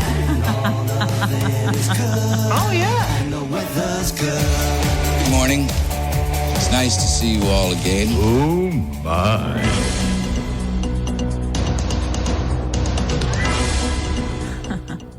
That song was like a dance song. It's like, knock, knock, knocking, knock, knock, knocking, knocking on the back of your door. Oh, baby. I don't know, knock, knock, knocking. It was a dance song like in the late 90s, early 2000s. Yeah, see, I needed to hear him sing it. That just unlocked a core memory in me. Wow. Yeah, that's a good song. Thank you for that. All right, Joanna. Yes. Time for the news. Oh, yes. Good morning. I can't promise you that all this audio is going to play. There's something Interesting. very bizarre happening. I think I might have. The machines are turning on us. Wait, does Alberto need to turn something on for Buzz's? No. Just wondering. Usually, just have to turn on one thing. Yeah, he just got one button over there. Well, we'll still go on through anyway. President-elect Donald Trump has named former Florida Attorney General Pam Bondi as his new pick for Attorney General after Matt Gaetz withdrew from consideration on Thursday. Gaetz was facing significant scrutiny over sexual misconduct allegations, which he denies. Republicans on the House Ethics Committee voted Wednesday not to release the results of their investigation injection into him. Sources tell CNN the committee was told of a second sexual encounter between Gates and a 17-year-old from the year 2017. Bondi's selection will be subject to Senate approval once she is formally nominated, but Trump allies believes she will have a much easier confirmation process than Gates did. She is also considered to be one of Trump's favorite lawyers, as she was part of Trump's defense team during his first impeachment trial. So you got more on Matt Gaetz, or is that all? That's all I got. So on it. who was saying that he might get appointed senator to take Rick Scott? Or I was saying that the tweets from or is it Marco the Rubio? Marco Rubio? The tweets from other people that say that Donald Trump is they're Trump supporters are saying he's playing four-dimensional chess by trying to get out in the open all the anti-Trump senators. Oh, look at that. I got an alternate. That's not true. I don't think it's true. That sounds way too clever. Yeah, it sounds like way too much work and effort. What if he promised Gates, I'll give you a pardon? Then he's going to be in a position where if you give this guy a pardon, people might have some real questions. You're pardoning him. The thing you're pardoning him for are credible accusations of pedophilia. Allegedly. Right. How's that going to look if Donald Trump pardons this guy who's alleged to have had sex with I mean, 17 I know how it's going to look. Whatever. Not good. Doesn't matter. But does it He matter? won 2024. Exactly. Does it matter? I was just... Well, it should. I mean, maybe if the should, but Republicans will it? are the pedophilia party, we go and crash one of their pizza joints. Look for the ping pong table what's in the interesting? bottom. They've got bigger issues like which bathroom to use, okay? Yeah. So there's a lot of talk about how Democratic resistance to the Trump administration this year is cratering. There is no resistance. Most people who would have been fighting or marching or doing things in 2017, like the Women's March, nobody cares now. And the thing I was reading was everybody is just kind of tired. Everybody is just he won twice. It is what it is. It is what it is. And everybody's tired and just fine, resign themselves. I'll resign myself when he resigns himself. Well, How you got about that? 4 years, bro. 2 years in. Let's see. The International Criminal Court has issued an arrest warrant for Israeli Prime Minister Benjamin Netanyahu, accusing him of war crimes over the war in Gaza. The court said it had reasonable grounds to believe Netanyahu bears criminal responsibility for crimes including starvation as a method of warfare and the crimes against humanity of murder, persecution, and other inhumane acts. Netanyahu's office said Israel utterly rejects the absurd and false actions and accusations. Israel's former defense minister Yoav Gallant and a senior Hamas commander were also indicted. The ICC announcement came as the Palestinian death toll from Israel's war in Gaza rose to more than 44,000, according to the health ministry there. Texas officials will vote today on a new public school curriculum that incorporates Bible lessons in K-5 classes. Supporters of the materials have argued it's important for students to learn about the impact the text has had on the world. Others have criticized the curriculum as disproportionate, focusing on Christianity much more than other religions. If Jesus leaves Jerusalem traveling 5 miles an hour and Peter leaves Samara traveling at 6 miles an hour, what time will they meet in Bethlehem? That's unfair because Jesus is still walking on water, so you can just he's cut got an across. advantage. Yeah. The case of a missing Wisconsin man continues to provide twists and turns. Ryan Bogwart disappeared months ago in Green Lake County, staging things to look like he had suffered an accident while kayaking. Instead, Sheriff Mark Podol said at a news conference yesterday that Borgwart had been in contact with his office since last week and had given some details about what happened. According to Podwall, Borgwart overturned his kayak, dumped his phone in the lake, and then paddled a small inflatable boat Here, to do shore. you want to hear from the sheriff? Yeah, let's hear what he has to say. He stashed. Okay. What happened now? Oh, no, it's going. He said he stashed, but it... What the hell is happening? Do you have any loose wires? jiggle everything. Got on his e-bike and rode that worked. through the night to Madison. In Madison, he boarded a bus and went to Detroit and then the Canadian border. All right, a little more here. He stashed an e-bike near the boat launch. He paddled his kayak in a child-sized floating boat out into the lake. He overturned the kayak and dumped his phone in the lake. One thing is still not completely clear, and that's why he did it. Ryan told authorities that he staged his disappearance due to personal matters. But the sheriff said... Not just that, why did he come back? Why would you end your disappearance? He didn't come back. No, he's in Europe right now. He contacted them. Here's part of the message yes. that he sent. I'm in my apartment. I am safe, secure, no problem. Apparently, he's in Europe somewhere, but Sheriff Podol says that he didn't give authorities enough to narrow down the search for him. One of the things that he did say was he didn't expect us to go more than 2 weeks in searching for him. Well, I hate to tell you, he picked the wrong sheriff and the wrong department. That department is pissed because they use so many resources to try and find him in that lake. Oh, because And looking so for that's him, what yeah. they're saying is that they want him to pay back for that. Meanwhile, his wife and 3 children were left behind with no knowledge of They what happened weren't to him. in on it. There They were he not. is. Oh. There's the video of Borg War. There he is, yeah. Resistance is futile. Did you say that he had met somebody? a woman online, and many believe that's where he was going to go meet her. So, To find his Mrs. Borgwart? yeah, leaving Next behind a season- wife and 3 children. Next season on 90 Day Fiancé. Ryan Bogward tries to find love in Eastern Europe.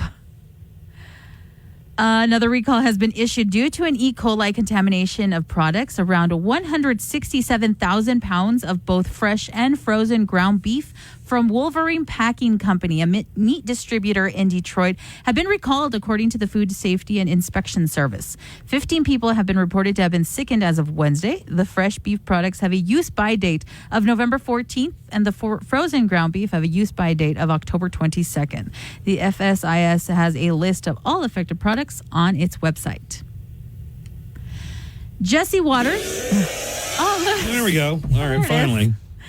Jesse Waters, the Fox News host known for his controversial views, has once again sparked outrage with his peculiar stance on men wishing each other a happy birthday. Nice. The commentator, who previously declared that men should not be seen licking ice cream in public, returned on Wednesday. All right. It sounds like Jesse Waters really has something that he wants to get off of his chest here. Don't lick ice cream. It's too provocative, and I might get a visible boner. Doesn't it sound like Jesse Waters? Totally. Is, I'm so glad you mentioned, because people have been saying that. Well, he returned on Wednesday with another strange opinion that men should not wish other men a happy birthday. It's gay. This unusual perspective emerged on Wednesday when it was President Joe Biden's 82nd birthday. Waters explained why he would not be extending the traditional greetings, stating, "Primetime would wish him a happy birthday, but we have rules here. Men don't wish men happy birthdays." He echoed this sentiment on the September 12th episode of his show when it was his colleague Greg Gutfeld's birthday, saying, "I'm not wishing him a happy birthday. That would not be manly." Despite this, many pointed out that Waters has wished other men a happy birthday in the past. Fans were, of course, less than impressed with Waters' comment. A social media user said, quote, "There's something seriously wrong with this guy. He sounds like a deeply self-loathing man who deeply has closeted unresolved self-loathing. sexuality issues." I agree. I'll take Do it you a guys step- wish each other happy birthdays? Like, do you go to your bro, "Hey, bro, happy birthday"? If My I brother? remember it. Like your friend, a bro, A bro. I rarely a remember. bra. Yeah, I did. Hey, bro. I just put up. Google Photos has a collage of, for some reason, it cataloged all the pictures of Jibs and I from our road trips together. I thought it was his birthday. It wasn't his birthday. And he's all like, "You guys, it's not my birthday." It's not my birthday. But then I also thought, "Oh my God, did something happen to Jibs?" I put up this collage of our pictures of us, and people are like, "Happy birthday!" You have so many pictures with Jibs. I have so. Oh, no, you should see the collage that comes up with Buzz. It's ridiculous. So I like how I'm they not do that. real sentimental about birthdays. No, you're Mine, not. other people's. So Me? you know. Is it because you were adopted? I just think that so. we didn't for make sure. my parents didn't Oh, make that a too, huge his deal out of upbringing. birthdays. Well, both your parents didn't. We weren't Jehovah's Witness or anything like that, but it's just sometimes we'd have a cake. But it wasn't like a big deal. And, you might get a present. I don't remember. It was just not a big deal. This stuff about I'm celebrating my entire birthday month. Good. No. Get I for totally real, people. do birthday months. Yeah, but no, I'll definitely I'll say happy birthday to Happy my friends. birthday to a bro. Whatever. It's not manly, Although, according to Jesse Waters. I do need to clarify something because Joanna, when you brought up that your friend who is a fan of the show and he's a gay man who is a fan of mine, yes, and you said like he was going to be in town, and anyways. What? We didn't hear anything. You didn't hear anything you said or no? I know. I wasn't inviting him to like go on a date or anything. People are like already in the app chat messages. Oh, no. Like- It's just a little crush my friend has. My friend is taken. People are like, Nico's gay? Oh. No, you idiots. Here's what Derek wrote. I can see how gay fellows might find Nico attractive. He kind of has a Timu Anthony Bourdain thing going on, but in flip-flops. Oh, no, Derek. He has downgraded from flip-flops. He's now just wearing house shoes. Well, it's cold. He can't wear flip-flops in the cold. And these are my pantuflas. He's wearing pantuflas. Okay, I don't want to sound like Jesse Waters here, but man should not leave the house wearing house shoes if they have a job. Wow, somebody has some really resentment, deep unresolved gay. Unless your last name is Lebowski, you don't need to be going out in your house shoes and a robe. I like how you didn't read Derek's title to the email. I'm not going to read that. I got to see what it's this Yiddish, but he uses the Yiddish word for gay on me. And finally, Winterfest returns tomorrow, bringing holiday cheer and festive fun to downtown El Paso. From the dazzling lights at San Jacinto Plaza to the iconic ice skating rink that we had a Break the Ice event for yesterday. This year's 6-week event promises something for everyone. Winterfest kicks off at 5 p.m. with the tree lighting ceremony and at 6 p.m. with the Shirley Gate Lights Parade. You can enjoy the lights every day from 5 to 11 p.m. the entire Winterfest season from November 24th through January 5th. With your news, I'm Joanna Barba. So we got to open it yesterday. How was it yesterday? Yeah. Did you see all It was a complete roast fest. Did you rub elbows with all the famous people in El Paso? We hobnobbed. Yeah. Hobnobbed Who'd you a hobnob with? Each other, mostly. Mainly each other. Yeah. Wasn't the mayor there and he was like doing insult comedy on you? This is my The mayor comes up hot onto the stage and goes, Nico, you're supposed to be a comedian and entertaining, and you were neither of those. Oh my God! Oh no, that wasn't that wasn't even the first shot fired. When I said hi to him just in person, like just going up to him like before the thing even started, he already was starting to roast me. Yeah. Not That's our even in front of mayor. an audience. No, not even in front of an audience. I think he really gets a kick out of it. You know, I can guarantee you. Oh, he loves it. Yeah, he does. That's my man. And then everybody just started roasting. Oh yeah, each so other. then it starts to become contagious. Like the next speaker starts making fun of Santa Claus because he's too skinny. You know. Who ever heard of a skinny It's all Santa? like Santa's on Ozempic. Skinny shaming. Real quick, Matt Gaetz was a congressman.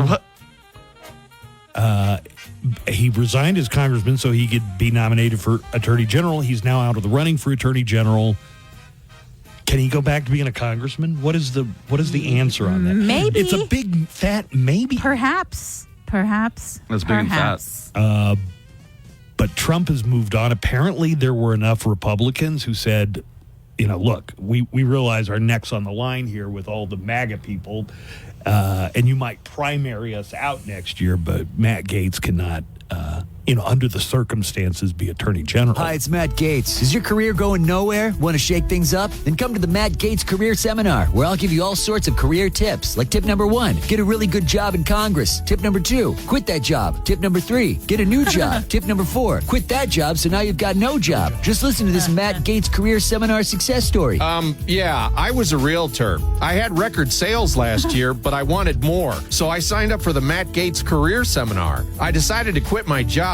So now, I have no job. Does anybody know if anybody's hiring? I think Trump might be looking for an attorney general. You should try that. Well, I don't know if I... Or don't. I don't care what you do. Huh? The Matt Gaetz Career Seminar. Sign up today, then quit, then sign up again.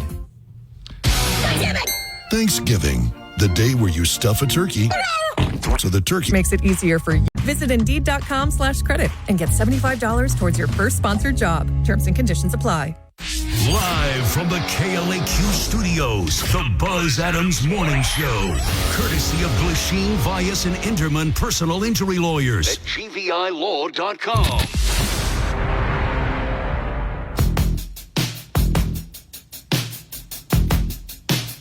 I think Steve Kaplowitz is going to come over from 600 ESPN and talk sports. So we got a pretty busy sports weekend ahead of us. There he is, walking in. There you go.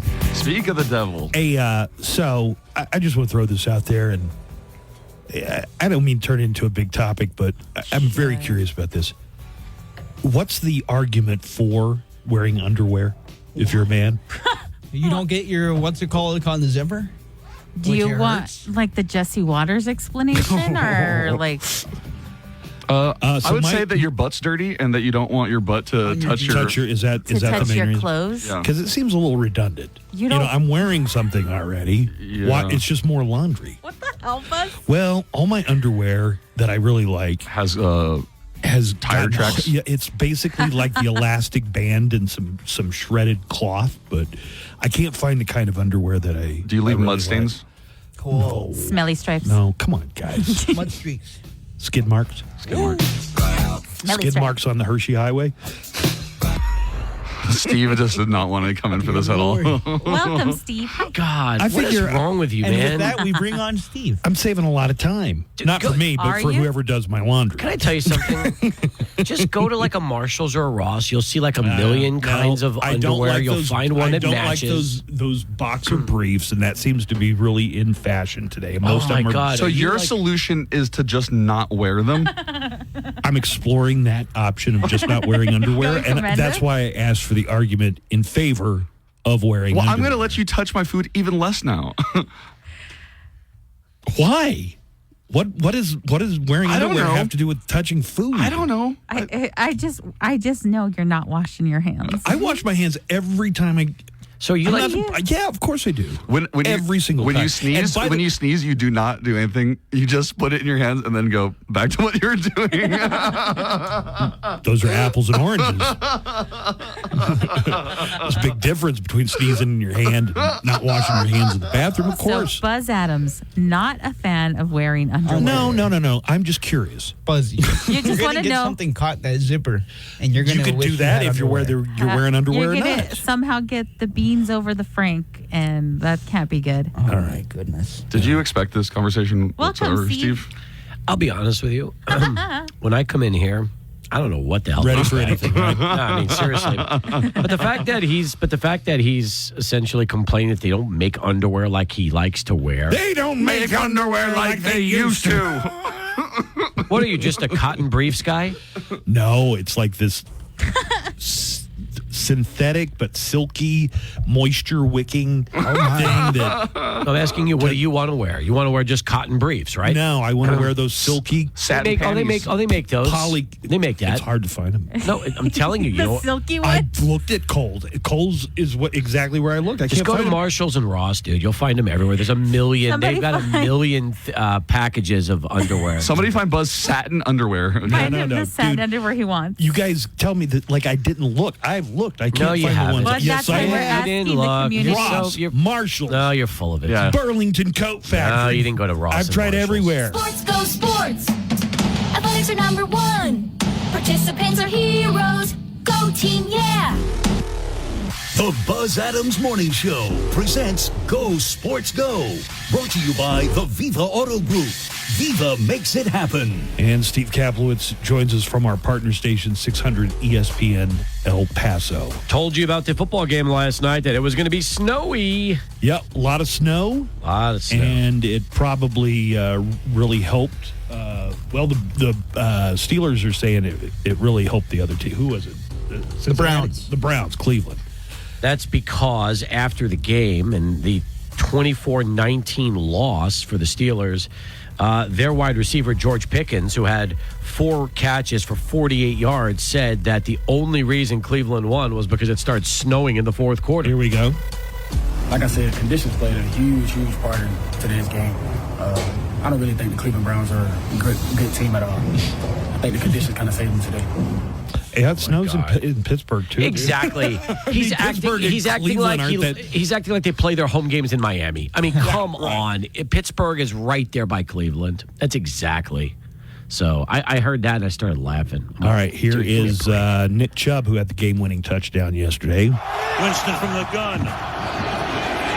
Hands it off. To the end zone goes Chubb. Touchdown, Browns. All right. Also, the Steelers scored 13 points in the fourth quarter and none in the first quarter when it wasn't snowing. So it's like, dude, shut up. We just laid an egg. And he's a Steelers fan. Yes. That's his team. The thing is, the Steelers love to lay eggs like this, so not even a surprise. Yeah, I mean, it was just, listen, this was the bad loss that you just don't want if you're Pittsburgh, because believe it or not, they were in the running for like home field throughout the playoffs if they kept winning and things did good, things worked for them, and now it's a bad loss. Steeler fans probably sense that this isn't their year just because they're one of the few teams that lost to the Cowboys so far this year. You've only had 2 losses, though, going into this game. I mean, they've had a great season. One of them. Yeah, that's true. Woo! Dallas Cowboys this Sunday. They play early. They play the Washington Commanders. Woo! They're going to be like Kevin Bacon and Adam House and say, boom! Yes, sir, may I have another? Yes, sir, may I have another? Yes, sir, may I have another? Woo! Come on, Buzz, give me a woo! Woo, I guess. Joanna, give me a woo! Woo! Nico? No. Nico? No. Come on, Nico. We need all the help we can get. Come on, give me a woo! All right, yeah! Sunday. Let's hear for the Cowboys. Woo!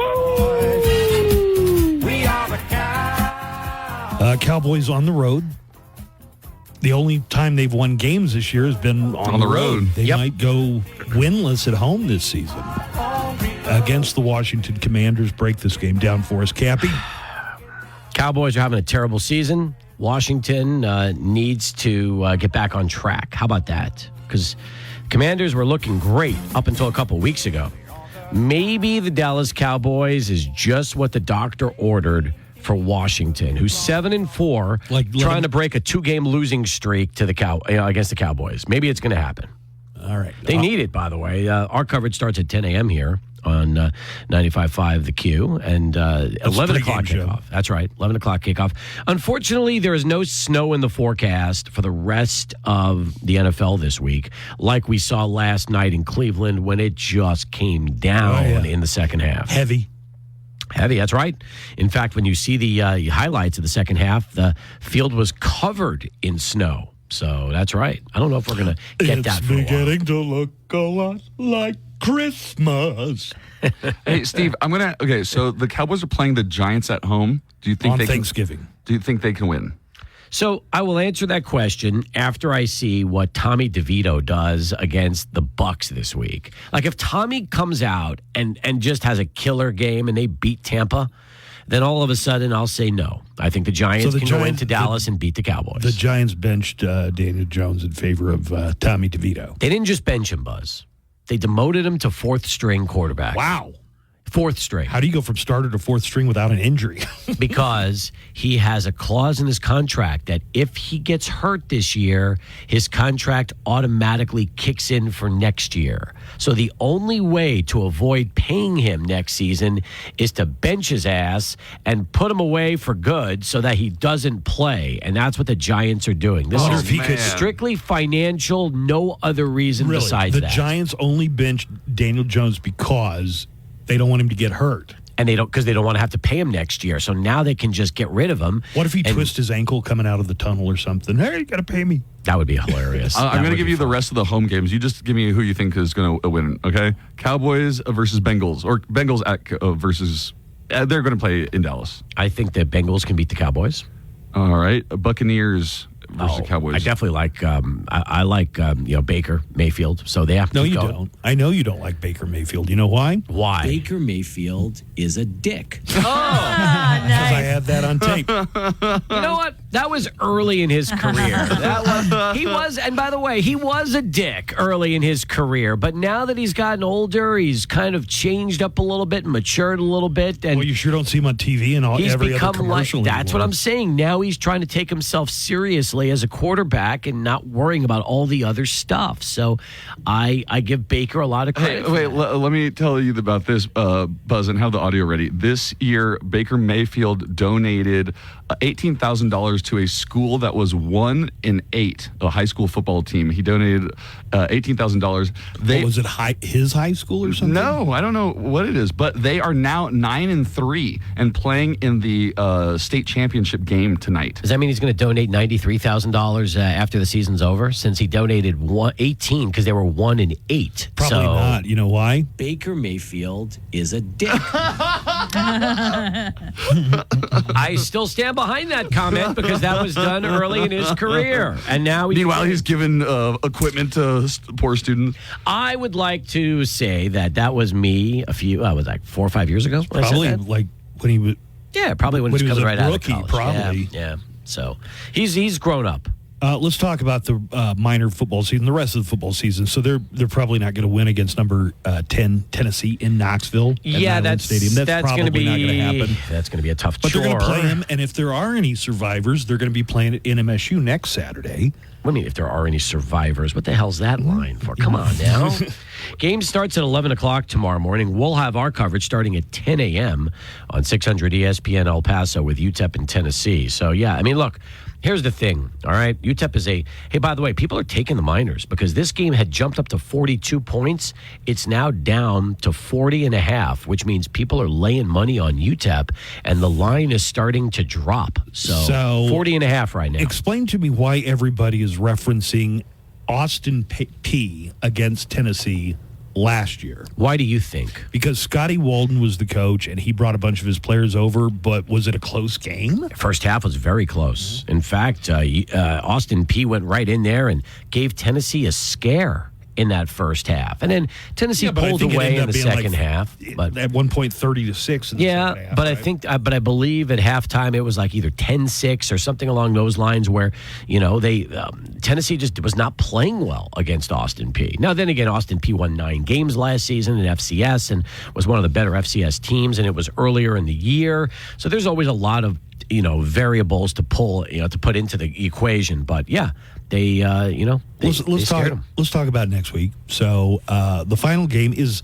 not a home game, but it's in Las Cruces. So might as well be a home game. Right. It's a 30-minute drive. In fact, I went to the sports park last night, on Zaragoza because Joel had a doubleheader of baseball last night. That was probably as far as going to Las Cruces for you. Exactly right. That's exactly. There's no difference between driving from my house to Cruces and driving out to the sports park. So yeah. So next week is Thanksgiving week. Wednesday is Blackout Wednesday. You know what that is? It's what? Blackout Wednesday. Blackout Wednesday. What is Joanna? It's where you go and hang out with all your friends who are coming back into town for the holiday. Go to a bar. It's one of the busiest bar nights in the country. It is, I believe that. Yeah. What's busier, by the way? Is it that night or Friday night after Thanksgiving? Both? Wednesday is the Blackout Wednesday. Right. So You have any could buddies see your coming in? friends. Yeah, there people come in. Either they moved away, and for younger people, their friends who are off at college come home and they go out. And, If they got it out of the joint. so continue Blackout Wednesday on Snookered Saturday and get your friends to go up and watch the Miners play in Las Cruces. Yes, I like Snookered Saturday. I think that's a good way to describe it. Schnockered maybe is. Schnockered. Yeah. Schlobberknocker. Used to be a slobberknocker. Are That was these actually words from, that were was these Jim words Ross. from the 1800s? No, Jim Ross when Jim Ross was announcing a wrestling match. His biggest thing was that's an old-fashioned slobberknocker. And Slobberknocker. how do you guys not know this? Well, again, I mean, you're not old enough to remember when Jim Ross was really. I know who Jim Ross is. Yeah. We got to take a break, Steve. Thank you. Can I come back? We'd be thanking you. I'm done. Come on, stay. We talked Dallas Cowboys. We talked UTEP Miners. What else is I there want to to talk about Club Memorial this weekend. Club Memorial. Okay. It's a big deal. All right. In fact, one of our own, DJ Jason Craig, is going to be playing all weekend at Club Memorial. Can I explain why when we get back? Yeah, sure. Appreciate that. You bet you can. All right, let's take a break. We'll come back more, and we're going to find out what Club Memorial is with Steve Kaplowitz. Is there a cover? Yes, there is a cover. Right after this. The Buzz Adams Morning Show, Monday through Friday, 5 at Ticketmaster. The Year of Lita. Live.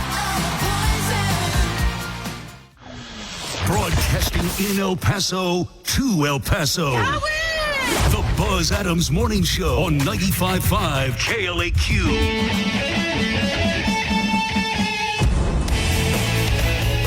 Back with Steve Kaplowitz, once again from 600 ESPN El Paso. Club Memorial. Are we talking volleyball here? We are talking volleyball. That's In what I fact, it starts tonight, Buzz. I hear they're killing it tonight.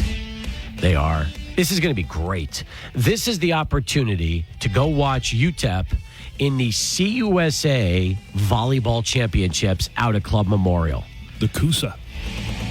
The CUSA. That's right. That is exactly right. And, you know, for fans wondering how this is going to work, UTEP will be playing Liberty tonight. It's going to be match number 3, and it will be at 5 o'clock out at Club Memorial. But things actually get underway at noon today when Western Kentucky takes on FIU. Kennesaw State will battle Middle Tennessee at 2. Then the UTEP match at 5. And then New Mexico State, Sam Houston State at 7. Duke is going to be broadcasting all the matches on ESPN+. How about that? What the hell is ESPN Plus? What are you, living in a friggin' cave? What is wrong with you? What is ESPN Plus? ESPN Plus is the ESPN version of their streaming premium service that has like 1 million sporting events on it nightly. It's like Disney Plus. It is for sports fans, except better. It's owned by Disney. It is. What else you got? UTEP's, hey, I mean, that's just what it comes down to. All the UTEP football games and basketball games have been on ESPN Plus. You didn't know that? You know, you could just go to your Hulu app or Disney app and then go into the you might have to pay for that extra though. I don't know. You could do the triple play where you get all three. Hulu, Disney, and ESPN. Yeah. And they bundle it all in for one price. That's what I would do. So anyway, Duke's going to be doing that all weekend. So they've transformed Memorial Gym into Club Memorial. First off, cool. Yeah, Jason Craig is there. He's going to be DJing every single match, all 7 of them, today, tomorrow, and Sunday. And for the Miners, it's an opportunity. They win all 3. They will punch their ticket to the NCAA tournament, which will be the granddaddy of them all.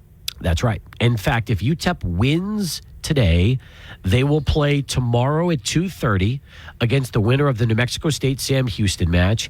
And then the championship will be noon on Sunday. Now, here's how this works, okay? They have individual match tickets available, but if you want the all access, meaning you get to go to all 7 matches over the course of these 3 days, $50. $50, you get into 7 volleyball matches. Wow. And that would be the way to go. But if you just want to go and watch UTEP, you can also go and buy those as well. Just go to utepminers.com, click the ticket link, and you are all set and ready for the matches. Talk a little high school Friday night, and then there were a few stories, random odds and ends that I wanted to run past you. Okay, Del Valle, man, they're the only team left. This is it. Head coach Rudy Contreras, what a job. They hung 63 last week in a big win over Abilene Cooper. Yep, that's right, in By District. So you know who they play now? Midland Lee. No, they play. You want to hear who they play? They play Lucas Lovejoy.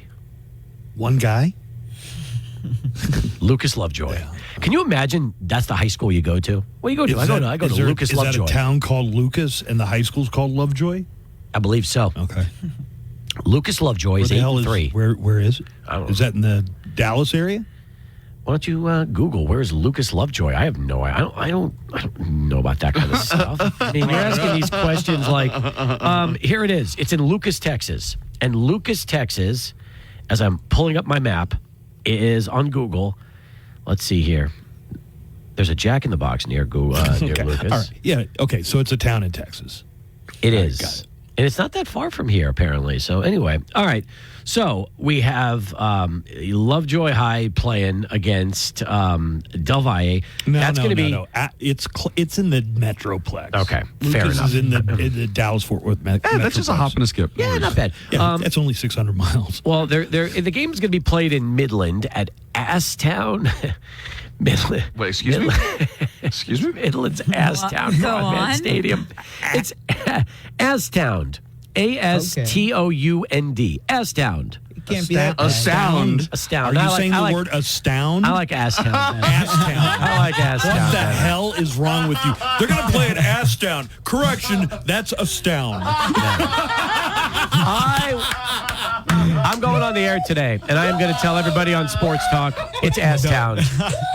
There's two S's, Buzz. There's two S's. There's It's two not S's? Oh, it can't there's be not astound. astound. That's gotta be a There's not typo. astound. It's not astound. It's got to be a typo. It's I'm ass looking. town. It's ASSTOUND. How do you spell that? Astound. It's ass town. Maybe there was a typo. I hope there was a typo.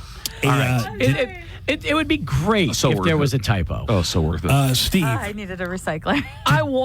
Don't you want to go to that game and say, where Love are to you? go to Ass Town. Yeah. I want to go to Ass Town. Yes. I'll take you there. Anyways, Steve. Wait. Before you get into your random topics, I wanted to ask Steve another sports question. Last one. Logan Paul might be open to a lawsuit, supposedly, because after the fight, do you remember his statement saying that he took the foot off the gas against Tyson, wanting That's to give Jake. You're saying Logan. It was Jake. I'm sorry, Jake Paul, for wanting to give the fans a show but not hurting someone who didn't need to be hurt. Apparently, that admission could have ramifications in the gambling world. Really? That you weren't trying your hardest to win the fight. Well, you would have to establish that anybody thought this was an actual. Well, there were a lot of that bet like knockouts. There were a lot of bets. So, could see legal action from those who wager on the fight in the form of various prop bets. They thought the fight was going to end in a knockout. Please. I said before the fight, you're stupid for betting on this fight. Yeah. You know, this and by isn't a real the fight. way, They're going to be playing patty cake a little bit. By the way, if you watch the fight, okay, like we talked about on Monday, there was absolutely no way Jake Paul was looking to knock out Mike Tyson. He was. No. You could just tell that as soon as Tyson was not throwing punches, Paul eased up on him. You know what? That was probably agreed to ahead of time. There's nothing to say that was like, hey, we'll go for real the first 2 rounds, but if I see you getting tired, I'm gonna take the foot off the gas. Or maybe he just respected him enough to know I'm not going to go out and try to knock out a Mike. 58-year-old. Yeah. You might knock him out and he never comes back. Exactly. You don't need that. That on your conscience, that would be terrible. It'd be But think about it'd it. be A like the week- night Apollo died in the ring from Drago. It still bothers me to this day. Never should have happened, Buzz. All they had to do was throw in the white towel, and that would have been the end of it. But Rocky was too busy trying to see if his friend had some life, and Apollo died in the ring. For no reason. Right in front of James Brown and everything. Yes, that's right. Wow, big Rocky fan. Did not know that. Everybody's a Rocky fan. Everybody should know that. I mean, that was common sense. Yeah. Did you hear about the burglaries that were targeted toward Chiefs players while they were playing Monday Night Football? I did. Yeah. So the burglaries took place during Monday Night Football at the homes of Travis Kelce and Patrick Mahomes. And they are saying now that it was supposedly carried out by a transnational crime ring. And now the NFL is warning its players to be on alert. If you're playing a high-profile, any game is high-profile in the NFL, I guess, but if you're playing in a game, make sure your house is secure, because it seems like they're targeting players that they know are not going to be home because the game's going on. Is that crazy? Multiple sources also claim that these burglaries were perpetuated by members of a South American crime ring. Really? Uh-oh. South American in Kansas City? Well, they're everywhere. Yeah. It's probably that Trendiagora. The Tres Aguas. You know about John Wertheim being suspended. Has there been an update on that? John Wertheim is on used to be on Real Sports with Brian Gumbel and these other sports journalists. He made fun of a female tennis player's looks on a broadcast. Do you know the story? No, I didn't hear that one. All right. Well, he was talking about Wimbledon winner Barbora Krikova. Yeah, good luck with that one. That was actually pretty good. And he's talking about her forehead. He makes comments about her forehead. I just want to play the comments, and I got a couple of thoughts on this. Okay. What do you think I am, Barbora Krejcikova? Look at the forehead when Krejcikova and John take the court. 8 head. He called it an 8-head. And it was just a whisper, too. This was not on the air. 8-head. That means that somebody heard this and busted him on it. Like, why that would, sucks. If he was just goofing off and making comments because it What had is it? kind of a fisheye lens on him. It made his head look real big, and he's like, "Who do you think I am, Barbaro Korkova?" What's an 8-head? Like an 8-ball? Well, there were eight fingers. you have a forehead. Yeah. An 8 Oh head. my God! Got him. I never heard that before. You never heard somebody say that's not a No. 4-head, that's a 5-head. Sometimes No, I've that's never a heard. I've never heard an 8-head. Okay.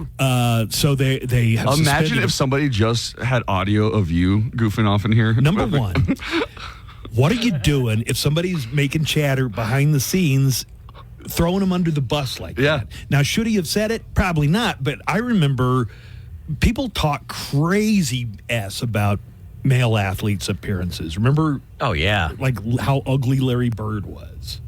There's a lot of people make that- comments. So. God, you should do that one of these days. The ugliest male athlete in sports history. Well, why don't we do the ugliest woman? Because those things aren't equal, right? But the whole mantra has been, we deserve equal pay, we deserve equal airtime. Oh, I have a you winner can't for both of those. You can't act like, like your feelings are really hurt if you want to be treated equally, because people make fun of looks. People used to make fun of Patrick Ewing, saying he looked like a gorilla. That's true. Really, really mean stuff about Good point. athletes' looks. So the ladies got to tighten up. I mean, we can't say they need to be on an equal footing with male athletes if it's like, well, you can't, even joking and off the air, you can't make any kind of snide comment about female athletes. Listen, it's not gentlemanly.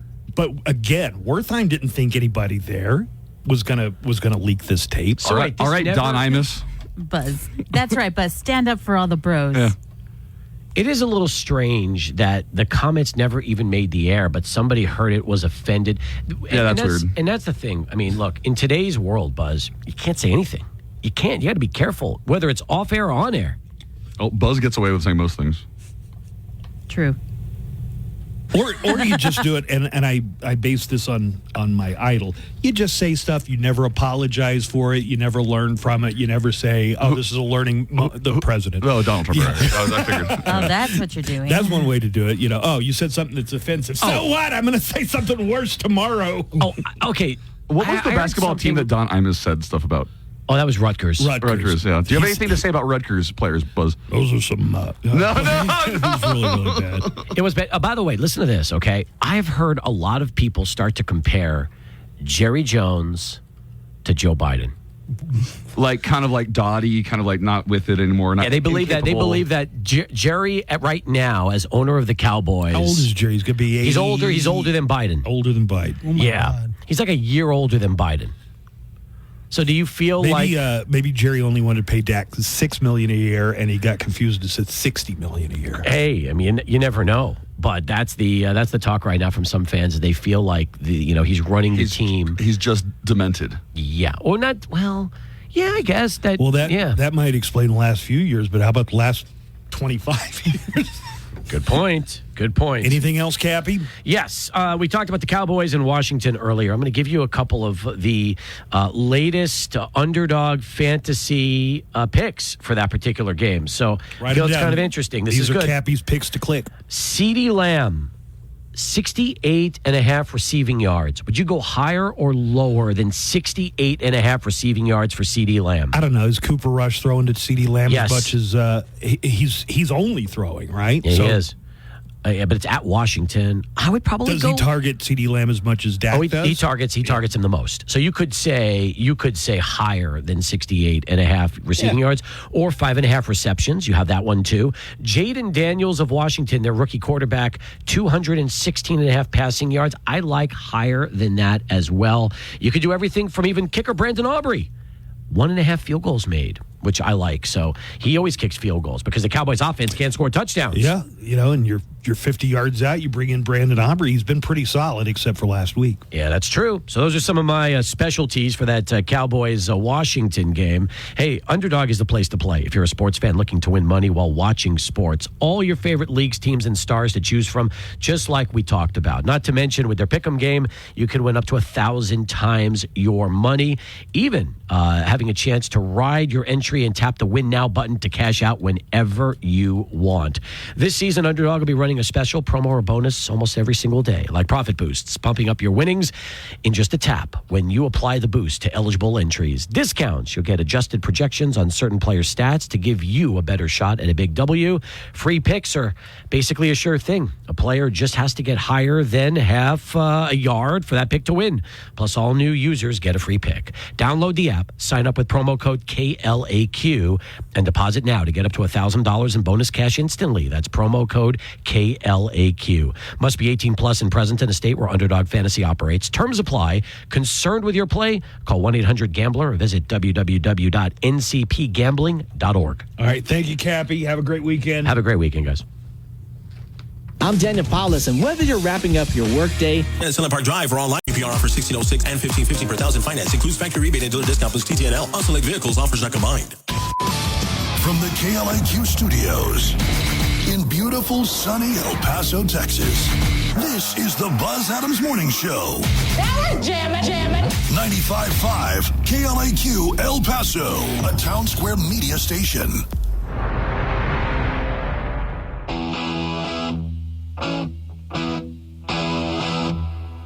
We've got a true crime report coming up, but we have a few minutes here, Nico, that we could spend on News Nugs. We haven't done any News Nugs this week.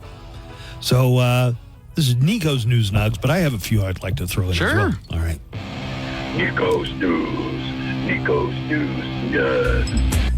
Man, it's not really news. It's been a while since I got into here. All right, what do you got? All right, first up in science and technology, NASA just unveiled some new robots that they plan on sending into space, but not so that they could roll around a planet's surface or anything, but so that they could swim. Swim specifically in the oceans of Jupiter's moons. Here's a quick picture, Jenna. Okay. You want to see these? Ooh. They look like dolphins. Yeah. Like a robot dolphin. It looks like a robot dolphin. Yeah. Is it water? Yeah. No. On the moon of Jupiter. Yes, it's water. Okay. Isn't that great? Yeah, bet you didn't even know that either. Okay. And I have a list of 10 Hollywood movies that everybody pretends to like. But don't really. All right. And I figured you would be into this. I'll admit, if there's a critically acclaimed movie I don't like, I won't pretend that I like it. You won't be a poser. Nope. First up, 2001, A Space Oddity. A Space Odyssey. Yeah, I can never get more than 30 minutes in. It's so goddamn boring. I've seen it once. It's so boring. And I think I get it, and that's it. Did you watch it for class or something? I had watched. Oh, okay. I've seen it twice. I've seen it once in my life, and then once for a film class. Yeah, but that's it. Yeah, but it's not one movie that I'm like, oh, let's all go watch 2001. It was Odyssey. not just critically acclaimed. It was also the #1 grossing movie the year it came out. Yeah, well, when it came out, everybody was so fascinated with it. There's a giant baby floating in an orb toward Earth at some point. There's a baby, and then there's apes, but they look like Chaka from Land of the Lost. You want a better and they're throwing a space bone movie? in the air. Yeah, you want a better space movie? Watch Moon. With Sam Rockwell. So good. All right, next up, Forrest Gump, a movie that everybody pretends to like, but Enjoyed Forrest Gump, and sometimes it'll be on TV, and I'll sit and watch it, and I still enjoy it, and I try and figure out quotable. Is Jenny the villain? The villain of that movie? Kind of, yeah. Okay, so she just so quotable. She too. only run into Forrest whenever she was in trouble. Yeah. When she was out of options. Dear God, make me a bird so I can fly. Well, when she was, that's true. a victim of abuse. Your mama sure does care about your education. You sound like Gambit now. I'm sorry, I've been watching a lot of Deadpool and Okay, Wolverine. so this says if Tom Hanks hadn't starred as Forrest Gump, the film would have been panned. Based on that, the novel only sold a few copies. The film is the definition of Hollywood mawkishness. I like Forrest Gump. I think it's good. Yeah. I like it. So I'm 1 for 1 so far. 1 for 1. Okay. Gone with the Wind. Okay, yeah. That's almost like looking at a historical perspective, not of the antebellum South, but of Hollywood in the 1930s. How Hollywood was in that time, yeah. So people were mad. Slapping ladies. I don't think I've ever pretended to like it, though. I'm just like, meh. There's some interesting things in there. My ex-girlfriend forced me to watch. Well, she said, I'll watch Gladiator with you, but you have to watch Forrest Gump. I mean, not Forrest Gump. Gone with the Wind. It's 4 hours. Were you like, frankly, my dear, I don't give a damn. That movie was protested by the NAACP for the portrayal of African Americans. Right. It was also protested by people in the southern states because of They were like, oh, that's not how we are. Yeah, right. So it got protested. Is by this movie everybody. about us? Next up, Mulholland Drive. Oh, Okay. Good luck, By getting David through- Lynch. Good luck explaining what that one's about. Starring El Paso actress Laura Harding. Really? Yeah, I don't pretend to like that one either. I don't pretend But to I do understand know like it. a lot of film snobs who are always like, oh, you've so got to great. watch Mulholland Well, Drive. there's And a- I'm like, really? And this goes for all David Lynch movies, or all the Right. ones that I know of. There's a real dreamlike quality, and Right. things don't make sense. You It's know, not gonna make But sense. it just you gets can't more. casually watch a David It Lynch gets movie. more complicated and surreal as it goes. It gets so surreal that I get lost. You just don't and I still have the get lost. urge to watch it all over again. Killers of the Flower Moon.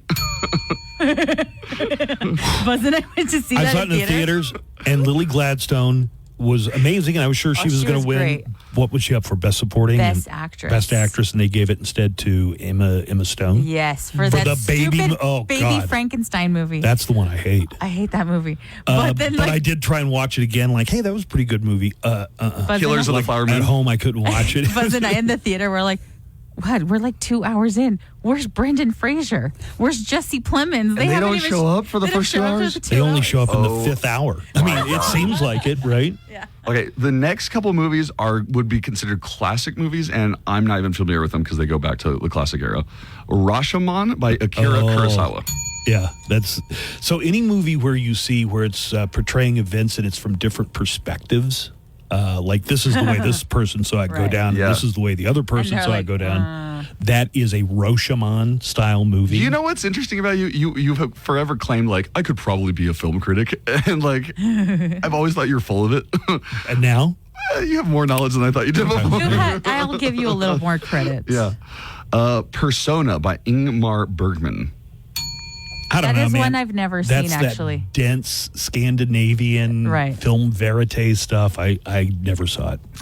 So Melancholia by Lars von Trier. Oh, God. that's where Don't watch Earth that is movie. about to be It's hit by terrible. another planet or something. Yeah, like it's a wedding, and everyone at the wedding party is and just everybody's like, very morose. Starring was she having an affair? Starring I still don't know. Kirsten Dunst as a new bride who sabotages her fairy tale wedding and alienates everyone around her as an Earth-destroying comet hurtles ever closer. It's an uncomfortable watch. Lars von Trier films are hard to watch. Slow. So slow. And last, It gave me melancholia to watch it. Melancholia. And last but not least, another classic film, 8.5 by Federico Fellini. I mean, you would really have to be around You- some cheese-eating snob to have seen that. Well, I dated to have an opinion. cheese-eating snob like that. Did you really? Yeah, I've seen that movie. Did you guys like just go on movie dates? He would always be like, "Let's watch this movie," and I'm like, I got "Okay." 8.5 by Fellini. But I never pretended to like that one either. I'm All just right. like, ugh. Well, let us know if you have anything. Did you have any other news, Nugs? No. Like I say, I can hit a few. Yeah, here. hit some of yours. I'll try to keep mine The short. world's tallest woman and the world's shortest woman met this week for the first time, and they sat down in London. The world's tallest woman is 27-year-old Rumisa Gelgi. Hot.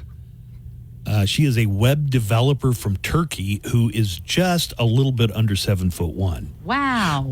But as far as the history of the world's tallest women go, 7'1" is not all that tall. No. I mean, there have been like 7'6", 7'8" women before. The world's shortest woman is Jyoti Amj. She was the actress who was in Freak Show. American Horror Story. She was the tiny She's little like a- teacup size. like butterfly. She looks like a little porcelain doll. Oh my God.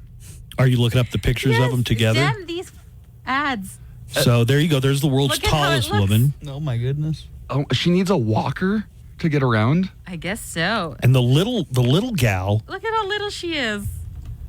is the size of a baby. Yeah, she could be her baby. 24 inches in height.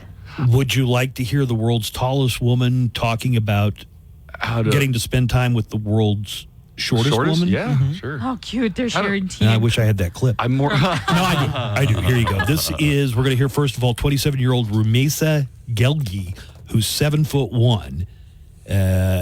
So here you go. There's a big contrast between their voices too. So the first voice you're going to hear. Hello. Try and guess whether it's the world's tallest woman or the world's shortest woman that you hear first. I have realized me and Jody have a lot of common. We both love self-care, makeup, doing our nails, and jewelries. And being good, thank you. You are so beautiful. Thank you. You too. I'm terrified. Okay, look, I know Oh this. my God, Look, I know these are normal people, and Yes. we all have our The things. world's tallest woman looks like a girl I used to date, but she's not 7 foot tall. Oh, that does look like Chris. I mean, Shut up, dude! Shut the hell up! Oh my God. It kind of does. Okay, shut up, both of you. It looks just like her. You're so dumb. Look at that little gal. The flyer thing is like bigger than her. Yeah, the plaque of The the plaque, certificate there we go. is bigger than her. That's hilarious. Hey, we got a neckline call, Buzz, for you. All right, fire away. Are you playing it? Yeah. Hey, Buzz. Saw Nico last night. He was out there getting around town doing some stand-up at some place. I don't know where he was going. Well, where were He you? left the show before Salazar came on. But he said that you were too tired to come out. I'm older than you, Buzz. Get it together. Get out there and party. Okay. I bet you don't get up at 4 o'clock in the morning. Yeah, good point. So 2 weeks ago, you did ask me, okay, I need to get out of the house. Let's do something. You have to come to the strip this week. Make a promise on air. The strip? Oh, the comic strip. Okay, well, it depends on where you want to go to the strip. But you got to make a promise on air that you're going to go out tonight or tomorrow.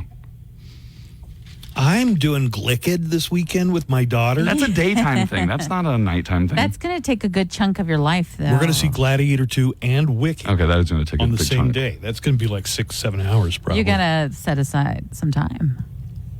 So if I was going to do it, it'd have to be tonight. All right. So Putin's latest North Korea diplomacy: 2 brown bears, a lion, 2 yaks, 5 cockatoos, 25 pheasants, and 400 mandarin ducks. And a partridge in a pear tree? 5 golden rings. All of those animals were among dozens of wild animals Russia sent to North Korea in the latest display of the growing diplomatic relationship between Moscow and Pyongyang. What are they doing sending them food supplies? No kidding. People are starving. You better, the elite, like the members of the Communist Party or people close to Kim Jong-un, they're not starving, but everybody else is. Yeah. By the way, somebody called in about the North Korean soldiers who we hear. They don't have the internet in North Korea, right. but they do in Russia. So when these guys got to Russia, they've been feasting on pornography. Gorging is the word they used. Yeah, here's something interesting. I heard about those North Korean soldiers that are fighting in Russia, that they will never go back to North Korea. They won't be allowed back in the country.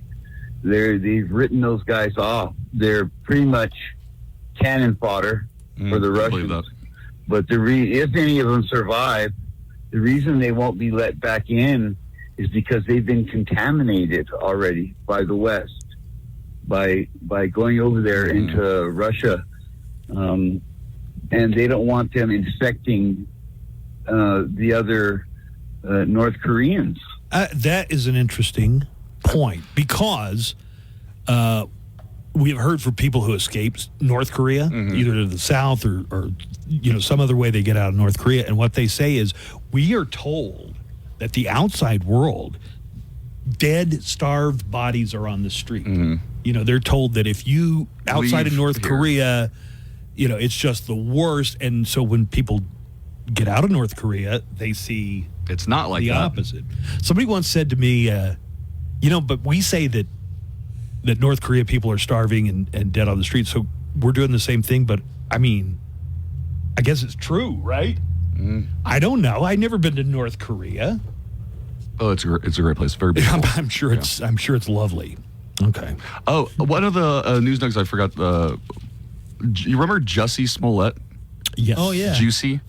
Jussie. They overturned his conviction. That's right. Yeah. Illinois Supreme Court has just overturned his conviction. He is the guy who claimed he was attacked by Donald Trump supporters And in a racist attack. Oh, God, we need to Did stop you know that. the two dudes that I guess attacked him are now big celebrities in right-wing media? That's hilarious. The two dudes are like brothers or something from Africa, and those guys turn up on all kinds of MAGA-friendly websites and Fox News and stuff like that. But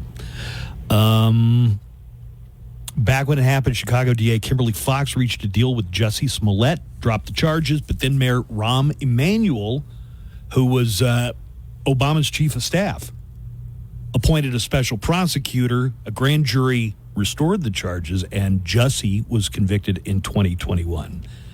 The state Supreme Court agreed with Jussie's attorneys that this was vindictive prosecution, and the state Supreme Court 5-0 ruling on that. That's the sound of the police.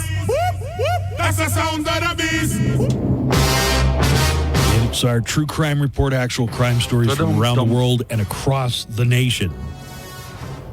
And got a very full blotter today on the true crime report. Go to the bathroom. I was going to say bladder, a blotter. That's hilarious. A South Korean man got arrested at an airport in Peru after trying to go through security with 320 tarantulas strapped to his body. And I got to take my word for this. Those were big tarantulas. They were showing pictures of There's a picture. There's a picture of tarantulas. this. Okay, I got to see this. 28-year-old man from South Korea got arrested at the Peru airport the other day after trying to smuggle 320 live tarantulas by strapping them to his body. Well, 285 were baby tarantulas packed in plastic tubes, but the other 35 were full-grown tarantulas described as the size of a human hand. So he had these strapped all over his body, and he was just going to do the entire flight that way, I guess. They show them. He had them stuffed in bags, and the bags were affixed around his torso. Security flagged him when they noticed that his stomach seemed abnormally swollen. Guys, you think that is scary? The tubes that he was carrying the baby spiders in? Okay. Oh my, Joanna, look at this. The size of those spiders, it is like a human hand. Oh no! Look at the tubes, though. The tubes are just there's just paper in them. There's just paper covering the top and bottom. No. How do the spiders breathe? Through the paper, I assume. Yeah, because the air can go through the paper. But what if that paper just comes out? What if the paper plops out? You have like 1,000 spiders on you. Spiders on a plane. Okay, Joanna, on top of the 320 tarantulas, Yeah. he also had 110 centipedes Oh my God. strapped to his body and 9 bullet ants. What? Bullet ants are known as having the most painful sting of any insect. What does it on feel Earth. like? Probably a Death. bullet. Wonder what he had in his pack.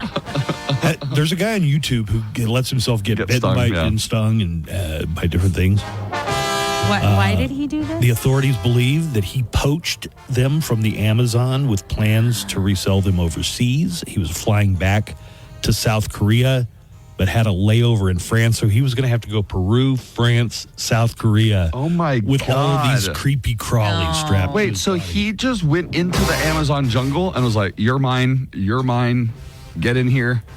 That is Get in my that's- pants. That's the working theory. A Florida man showed up at Mar-a-Lago last Thursday and asked to speak to Donald Trump. They didn't let him, but he got arrested. It turned out he drove there in a stolen car. Oh man. And so he tried to smuggle $900,000 worth of cocaine through Dulles Airport in D.C. by disguising it as hot chocolate. Okay. Interesting. Do you have the picture of that? How would you Hey, make why it is this look- hot chocolate white? All right. It's Swiss. So it looks like they had them in boxes of hot chocolate, but inside is just a huge freaking brick of cocaine. Oh my God. A lot That's of brick, hilarious. like a cobblestone of cocaine. That's hilarious. Yeah. Police in Boulder, Colorado are looking for someone who put up their own traffic signs, except they were profane traffic signs. Let me just read what one of the traffic signs said. Slow the down. Well, police don't think it's funny. Get off your effing phone. Slow the F down. Don't kill any kids today. And slow down, mother. Nice. That's hilarious. These weren't just like on a cardboard box or something. They looked like official street signs. Somebody had taken the time and done metal work to make these things look authentic. That means they must have been fed up with the people driving through there. Whoever did it Yeah. posted them or mounted them on real speed limit signposts. The message is drive safer, but police don't appreciate it. So we're going to hear from a police officer in Boulder who's talking about the mysterious signs that went up, profanely telling people to slow down. I'm guessing that it's a concerned citizen that is kind of fed up with some of the behavior they're seeing in their neighborhoods or in other neighborhoods. So, I definitely appreciate the gesture behind, I think, what they were intending to do. But, like we said, it is a crime. And, there's definitely other means that people could take to try to let us know of these behaviors. But extra points for putting so much effort into making them look like real traffic signs. Nice. A walk-in hospital patient who was having an episode on drugs ended up climbing into the ceiling of the hospital. Oh. He got stuck between an HVAC unit and a steel beam. Police in Southern California were called to a hospital after a patient broke through some ceiling tiles in one of their emergency room restrooms, climbed inside, and then got lost inside the ceiling. So that has totally happened at UMC. Here. Somebody climbed up in the ceiling, John McClane style? Yes. Nice. What were they trying to do? Escape. So the county and the sheriffs take all the people who are hurt to the, UMC. So I think there was a prisoner and he climbed into the ceiling. I'm going to make good my escape here. They locked down the ER so that they could search for him. And the only way that we found him, not us, me, but they found him, was he fell through the That's ceiling. probably one of those, what do they call it, like a suspended ceiling? Yes. When police got there, they looked inside the hole but couldn't find him because he'd scurried off. They looked at blueprints of the hospital and tried to figure out where he could be, and then used a camera attached to a pole to scan inside the ceiling. They spotted the man on top of a large HVAC unit, wedged under a steel beam in complete darkness. They called him out by name. The man said that he was stuck and couldn't get free. Police say they spent about an hour getting him dislodged. The man was arrested for felony vandalism. He caused more than $5,000 in damages to the hospital.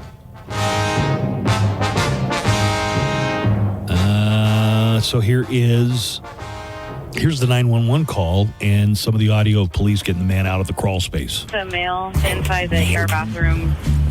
Our advice here removed ceiling tiles, and he's now inside the ceiling.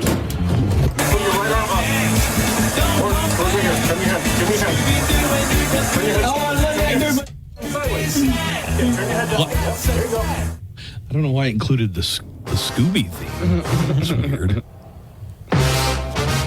A 56-year-old man scammed a Texas woman out of more than $250,000. He did it by pretending to be Elon Musk and telling her he needed money. Oh, no. So I guess she believed it was the real Elon Musk, panhandling. Oh, honey.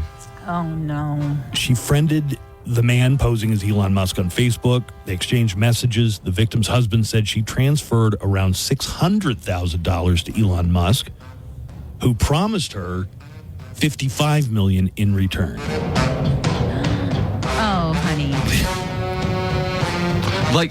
Why would the richest man in the world need your money? And also, why would he be trying what's obviously a Nigerian prince scam. A lot of times they say, well, I have this money locked up, but I need a third party to. I wonder if they did the whole Nigerian prince scam on this lady.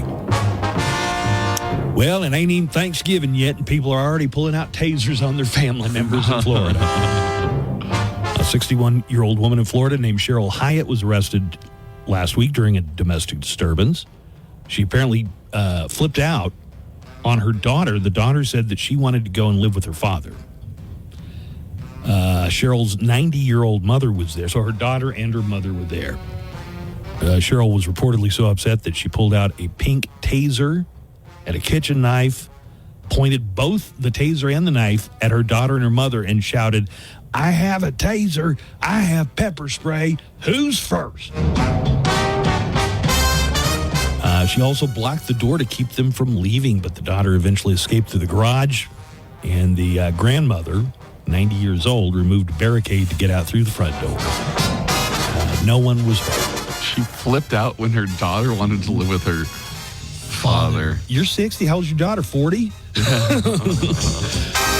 And that's the true crime report for today. I deal in crime and that kind of thing.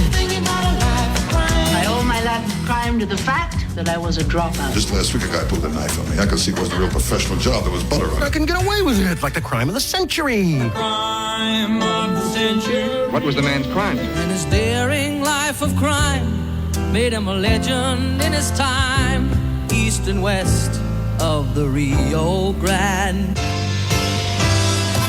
Well, that's it. Show's over. What? We just started. Yeah, well, the show's over. That's the end. That's not the end. Why, yes, it is. Right, that's the end. And that's the end. That's the end. The Buzz Adams Morning Show will be back Monday morning. Hello, everybody. It's the weekend, bitches. Now, strap in for El Paso's best rock on 95.5